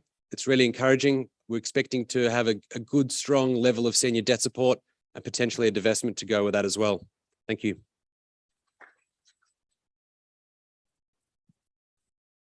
Well done, Thomson. Impressive ends there. We've got 2 more speakers to go. And this next one, our second last presentation at RIU, is they're bucking the trend because they're actually giving back to their investors, and they have been for the last couple of years. Horizon is a low-cost oil producer, highly leveraged to the oil price and generating strong cash flows from a portfolio of assets across the Asia-Pacific. And having recently commissioned a significant new field development, the company has materially increased production with further growth plans to follow. Horizon is committed to optimising production from its portfolio with a focus on you, their shareholders. Would you please welcome Richard Beament, the group's CEO? Well, look, thank you very much. Look, I'd like to think that we might have saved the best till, well, almost last. Look, you've heard a lot over the past few days of companies with aspirations to discover, develop and fund new oil field developments with the hope that one day investors might just receive a return and hopefully some dividends or distributions. Well, at Horizon, we're just not living a dream. It's actually a reality. Here's a company generating strong cash flow from its assets. Importantly, still investing in its portfolio, but most importantly, delivering significant returns and surplus cash back to shareholders. So let me take you through the story. And whilst before I do that, please note that everything I mention here is generally US dollars, so real dollars, unless otherwise stated. So we've got our usual compliance statement and disclaimer, which I'd encourage you all to read. So on to who we are. Well, look, Chrissy's already mentioned, we're a low-cost oil producer. We've got 2 core assets, the Maari field offshore New Zealand, where we have a 26% non-operating interest, and Block 2212 in China, where we have a 27% or just under 27% non-operated working interest. The 2 fields combined are generating about 5,000 barrels of oil per day net to Horizon, which is about a 40% uplift on the FY22 average. And we're throwing off significant cash flow. So net cash at FY22 year end was just over $40 million US dollars. And as Chrissy mentioned, we've got a history of returns to shareholders, and that's core to our strategy. So our strategy is pretty simple. First of all, we aim to maximize cash flow generation from our existing assets. We're focused on shareholder returns and making further distributions when it makes sense. And we'll continue to invest in production growth, focused firmly in and around our existing assets, but keeping an eye out for any exceptional new business opportunities. And most importantly, we're delivering on this strategy. So in FY22, we generated significant cash flow, with EBITDAX of over 73 million US dollars, or over 100 million Aussie dollars. Our ability to generate such significant cash flow is really underpinned by a very low operating cost, under 20 US dollars a barrel. It's that sustained free cash flow generation which has enabled us to return significant amounts of capital back to shareholders. We delivered over 70 million US dollars, over 100 million Aussie dollars in distributions during this year and announced for this current financial year. That's 3 Australian cents per share for 2 consecutive years running, and represents about 40% of the company's current market cap. So that's a roughly 20% distribution yield per annum for the last 2 years. And notwithstanding these distributions, we're still investing in production. We brought online during the year our first big new oil field development in about 8 years, with the 12-8 East oil field in China. This field has added significantly to our production, and I'll talk about that a little bit later. But we're not stopping there. We're continuing to invest in production growth, and in fact, we've got some wells which are being drilled as we speak. As I mentioned, all of this has led to some great success in production growth, and we're currently producing more than 40% higher production levels than we were for the FY22 average. Now, in terms of Horizon as a snapshot, here's a bit of a story on our share price history. You can see pretty clearly, you've got the oil price in the green, Horizon share price in the orange, and the ASX 200 Energy Index in the grey. You can very clearly see the linkage and leverage to the oil price, but importantly, we're outperforming both the ASX 200 Energy Index as well as the oil price. And that's really underpinned by that strong free cash flow generation and the returns we're delivering to shareholders. I won't go through the detail of this slide, but here's really a snapshot of all the key highlights from FY22. We had significantly stronger financial results with a 70% increase in revenues, 100% increase in EBITDAX, 200% increase in net profit after tax. And all of this drove significant cash flow generation, enabling us to return money to shareholders.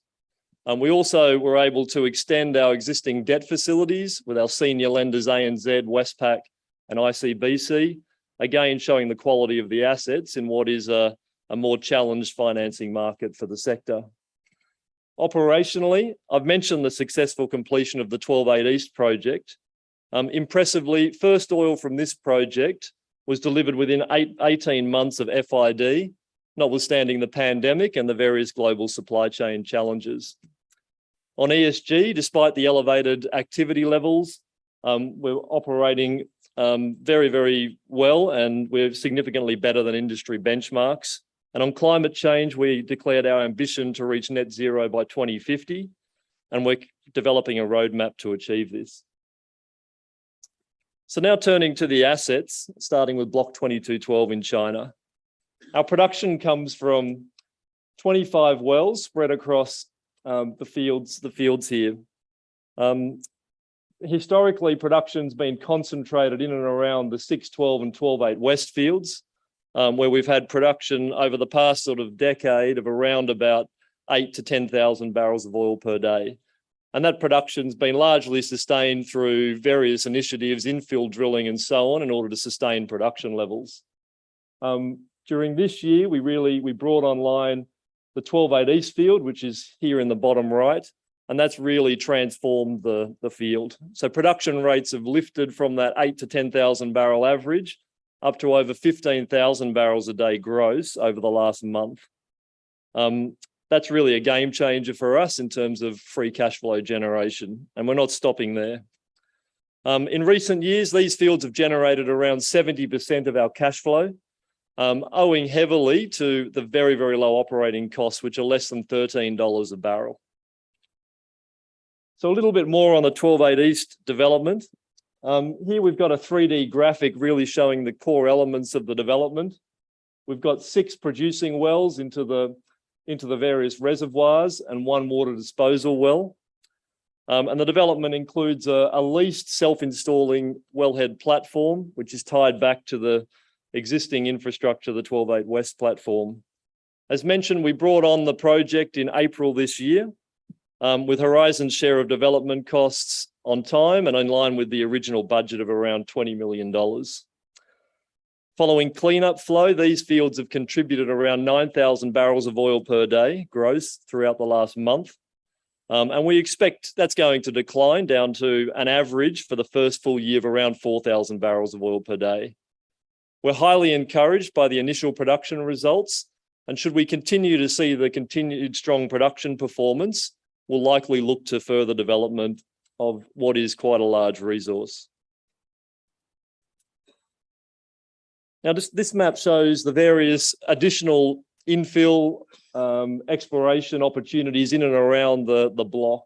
And so again, you've got all of these 3 sort of production hubs, and you can see the smattering of multiple additional opportunities, which are in easy tieback reach to our existing facilities.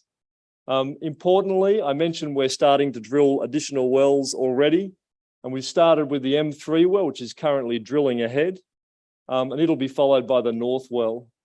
As part of this sort of expansion program. We've also conducted a multi-well workover program, which has just been successfully completed. Again, helping us to sustain these strong production levels. Now looking to the sort of our outlook on the asset and a bit of history, this sort of shows, you know, the sustained production levels we've been able to achieve over the past almost decade. And the green section here is really our existing 2P reserves profile from the asset. This blue section is really the additional production potential to be unlocked by developing our contingent resources and prospective resources in the block. Importantly, the 12-8 East development has really initiated this kick up in production. And as I mentioned, we've got infill drilling underway, which will help us to sustain and continue to unlock this value. But this is really where the potential lies in the block. Looking at our other asset, the Murray asset continues to be a strong asset for the group, generating about 30% of our cash flow.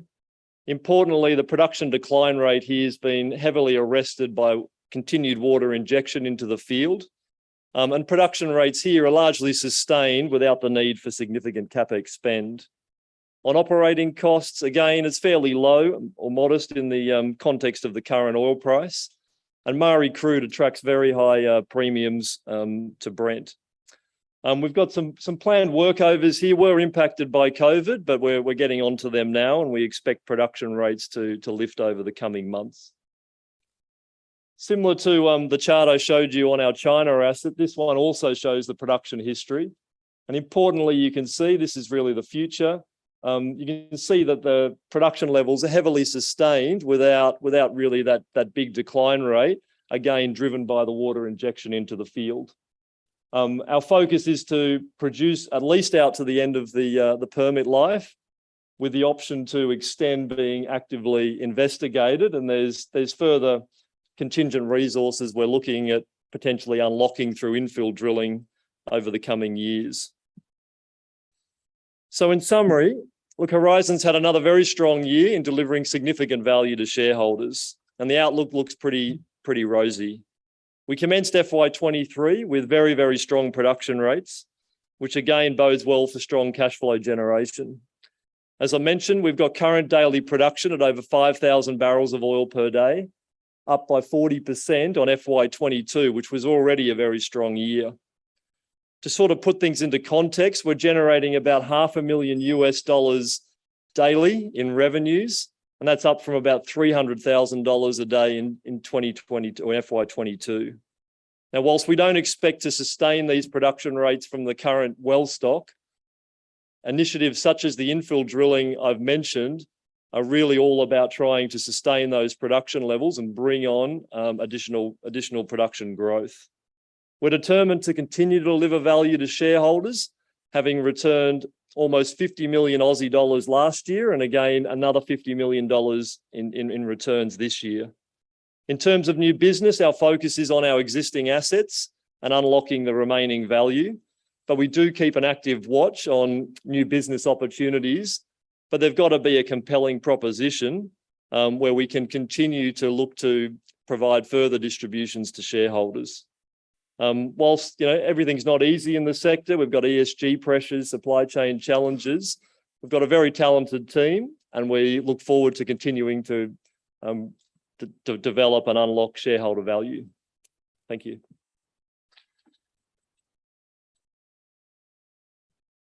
Well done. Great end. Thank you so much, sir, for winding us up there with our investment potential and possibility. Now, while you're all still in the room, if you would like to remain in the room until the end of the day, we're going to be setting up outside for tomorrow's conference. So we need to change all this up. But what I would love to invite you all to do is to come out to the hotel bar, because someone has obviously made some money today and he's put some money on the bar for us all. So it's on the hotel bar. Stewie's made some money. Not blooming telling me what, but I've had a look through. I've got Connecticut up 6.75 since they presented at 10 a.m. TMK's up 10%, Empire Energy up 4%. So I don't know what he invested in, but I'm glad because he's put some money on the bar for us, and that's the important thing. We'd even have a cup of tea if you just like a cup of tea. Right, our last speaker. for the day, was also in a way our first speaker. He took to the stage at the start of session 1 to welcome you all and steer the ship until I joined you. Peter Strachan made some very sage observations at that point about population growth and the increased appetite for energy, which of course go hand in hand, emissions from fossil fuels. Now, this mild-mannered fellow up here started his working career as a metallurgist. He is now an analyst for the aptly named Strachan Corporate. He's sat, he's watched, he's listened, he's analysed over the course of the conference, which is something that he does every day because he is interested. So does he have a take on what a realistic view of our energy future looks like, given everything that's happened since we had our last conference back in 2021? Well, he's put together his own presentation for us. It's called Skating on Thin Ice to close off RIU Good Oil and Gas 2022. Would you please make welcome Peter to the microphone? Thank you. Thank you. Look, yeah, it's been 12 months, and what are 12 months? Who would have predicted the oil price would go from $60, $70 a barrel to over 120 and back to 93 today? The Henry Hub gas price was $4.30 a gigajoule, went up to $9, it's about $8 and something today. I was talking about Woodside then, and saying that I thought that the deal with BHP Petroleum was pretty good. The share price was about $19.50. It's been up to over 35. I think it's about 34 today. And the coal price was like coking coal, thermal coal was $170 a tonne, and it's been up around $400, sort of $360 a tonne recently. LNG into Asia, about $18.60, and I think spot price is about $55 into Asia at the moment. And of course, the Dutch European gas prices were about $13 a gigajoule this time last year. And as we've heard here, about $50, $60 a gigajoule. I think we did see spot prices about 93 recently as well. So it's been a hell of a year. And so I've decided to call the talk, Skating on Thin Ice, because I think in this globalized world, with COVID, with Putin, with demand for resources and population growth of 80 million people per annum, I think we are skating on thin ice. And I mean, in Australia, our energy demand since 1979, our energy consumption has doubled. We've added about 12 million people to the population of Australia in that period, and we'll hit 26 million people in the next month or so. So even though the population has risen by 75%, because of increasing affluence and increasing activity in the economy, that means that our emissions from all of that fossil fuel consumption have also doubled. So we'll start with what's important is, where should we invest in this environment over the next couple of years? We've got rising interest rates, but, if you look back over history, you can see that stock markets often rise when interest rates are rising. And usually it's the last kick of the interest rates that knocks the market down. It happened in 87. The markets were rising, interest rates were rising through 84, 85, 86. It was only that last interest rate rise that knocked the market back in October 87. Some markets are very high. I mean, if you weren't invested heavily in the United States, there was a really good chart out of Platinum Asset Management that showed that basically any fund around the world, any investment fund that wasn't heavily invested in the NASDAQ has underperformed. The broad fund, others sectoral have done okay. But really the impacts have been on commodities that we've seen recently with COVID restricting activity as more and more, you've always got 10 or 15% of your workforce actually isolating because they're sick. And then more recently, of course, Putin's war in February, there were the drums of war earlier on in 2021. And then Putin's war has really caused the oil prices and gas prices in Europe, as we've heard from a number of players here today. And really, as I said last year as well, holding cash is always a smart move, because what we're seeing now is companies coming back. We're doing shareholder purchase plans. Some of those can be very attractive. I remember during the global financial crisis, Wesfarmers did a shareholders purchase plan at $13. And, you know, if you had the cash, you took it up, now they're $55 or whatever, and you've probably got your $13 back in dividends since. Yeah, as interest rates rise, then I think there will be bargains presenting themselves.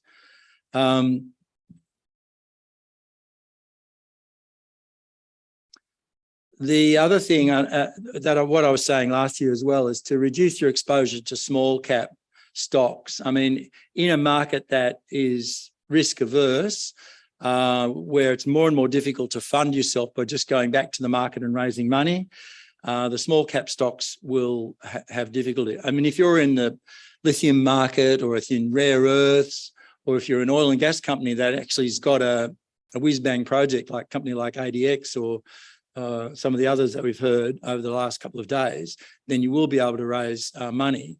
But a lot of companies are going to find, unless they've got some sort of company making activity, you're going to find it difficult. Companies in the hard rock area as well. And energy and base metal stocks remain favourable through this difficult period, especially, as I mentioned, the lithium metals, lithium, copper, nickel, graphite, graphene. And of course, we've seen the corporate activity starting to happen here as well, with Hastings and the Wilo investment, BHP making a bid for Oz Minerals. And, you know, basically the value funds managers have really underperformed, but I think their time has now arrived. And if we look back at where we were last year with BHP and Woodside deal, shows you on the spot Asian LNG, how much that's moved up. With Brent, we were, you know, the deal was done, was sort of hatched at sort of $60, and now we're, you know, just over 90. And spot European gas has been $93 a gigajoule, as I said. And energy prices basically are skyrocketing, with coking coal going ballistic. In fact, some of the coking coal producers are now selling their coal into the thermal market, because the thermal gas price, which is normally at a premium to the thermal market, is actually now offering better value for coking coal. And, you know, this is going to be a really difficult winter in Europe. People are really scared about what's going to happen. Putin's basically turned the spigot off. I think he's going to try and freeze Europe into submission over this winter, so that people will be so cold and so miserable that they'll be suing for some sort of a treaty, if not peace, but some sort of a treaty. And Putin's already got his operative out in West Europe, Western Europe, in social media. He's got his people on the ground. You know, people who don't agree with him find themselves flying out of the 5th floor of a hospital unexpectedly. So, you know, it's going to get pretty nasty, I think. And of course, liquefied natural gas to the fore, because in fact, liquefied natural gas coming across the Atlantic is basically taken over from Putin's gas.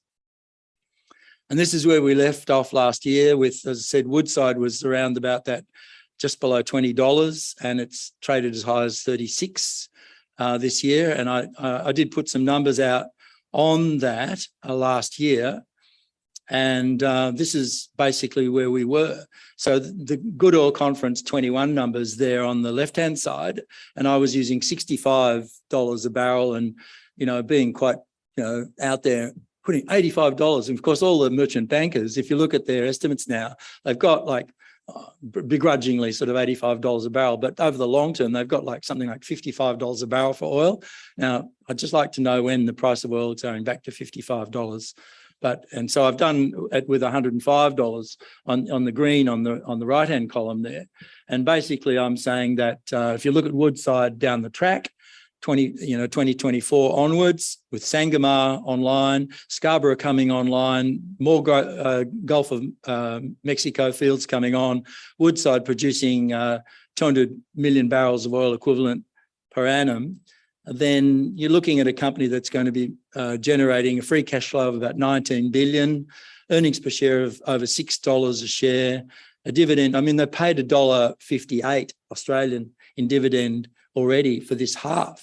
And I'm saying, well, you know, even at $85, they should be paying over $2.15 in dividends. And a dividend discount model that puts a valuation of about $36, $37 a share on Woodside. And if the oil price were to be $105 a barrel, and of course, you know, Woodside's actually a gas company, 75% of their profit comes from gas.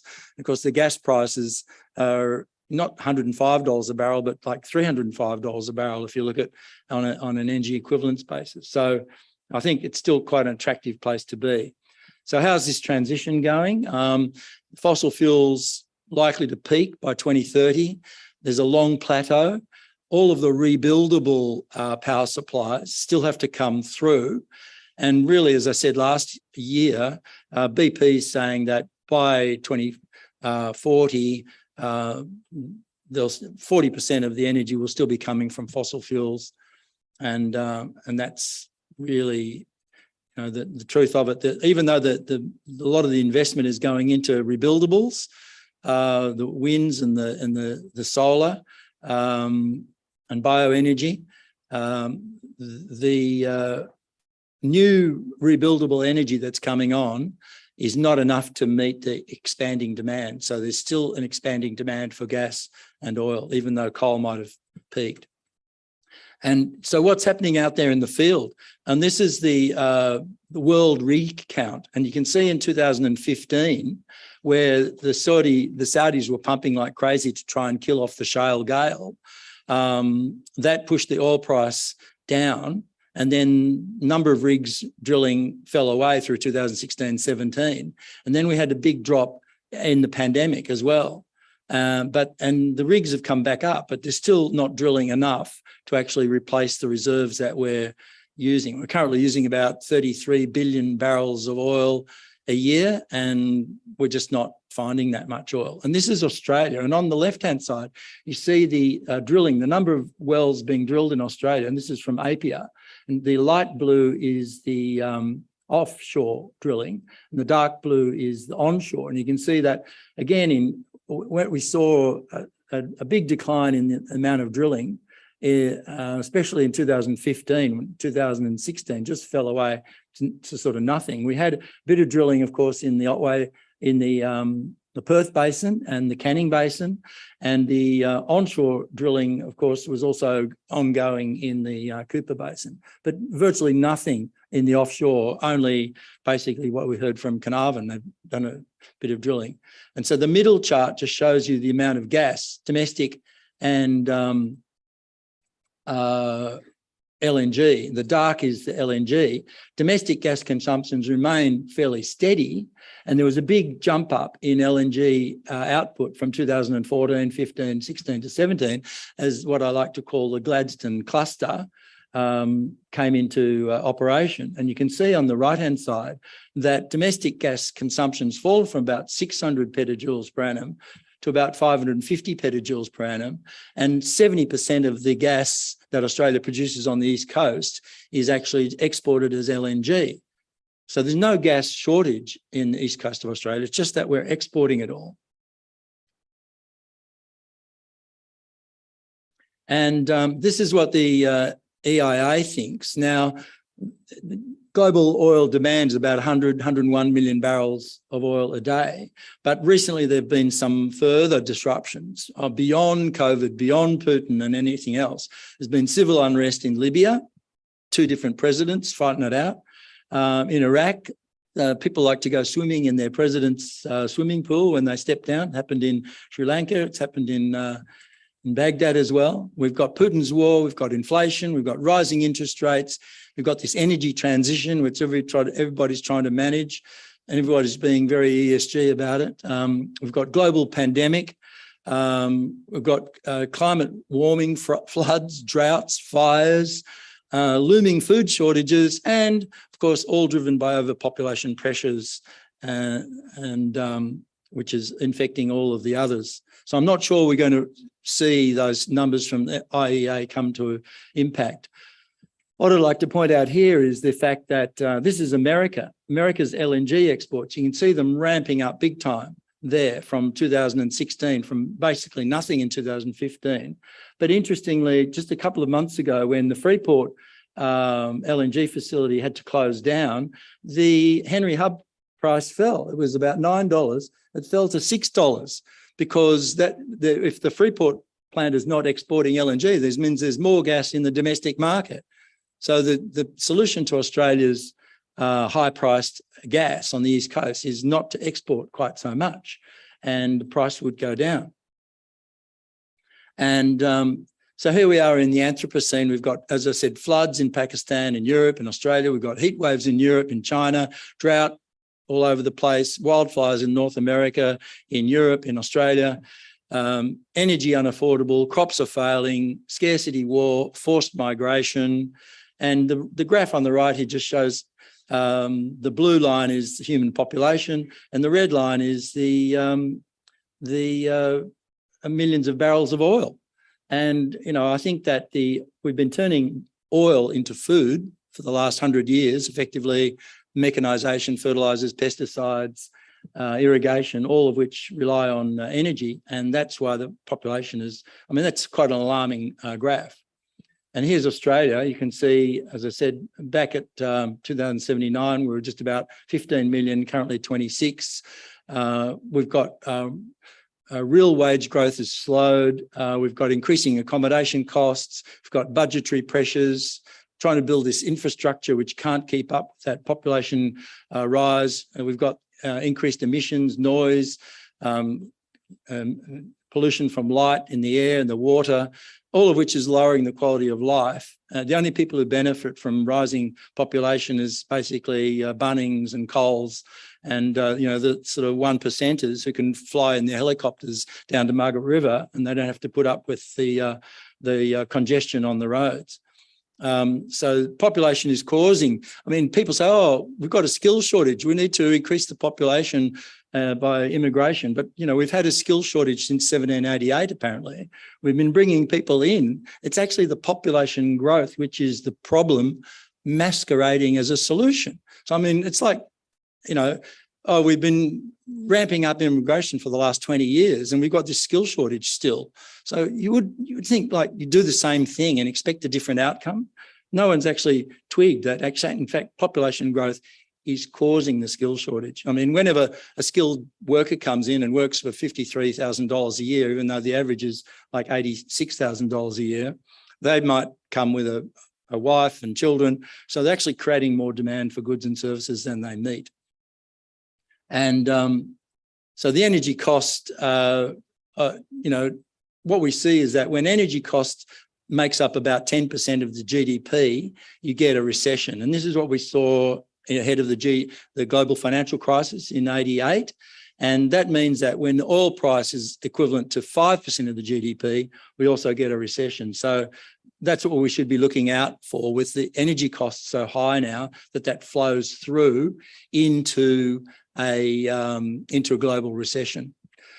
So just finally, where should we be looking? This is pretty much the same as I said last year. It's the new energy commodities, lithium, graphite, graphene, copper, nickel, cobalt that go into the batteries, the rare earth elements, and we've seen companies like Hastings getting in bed with Twiggy Forrest. We've got battery makers, the wind project developers, the pumped hydro, even GenX has come up against a bid by you know, the billionaire tech guy.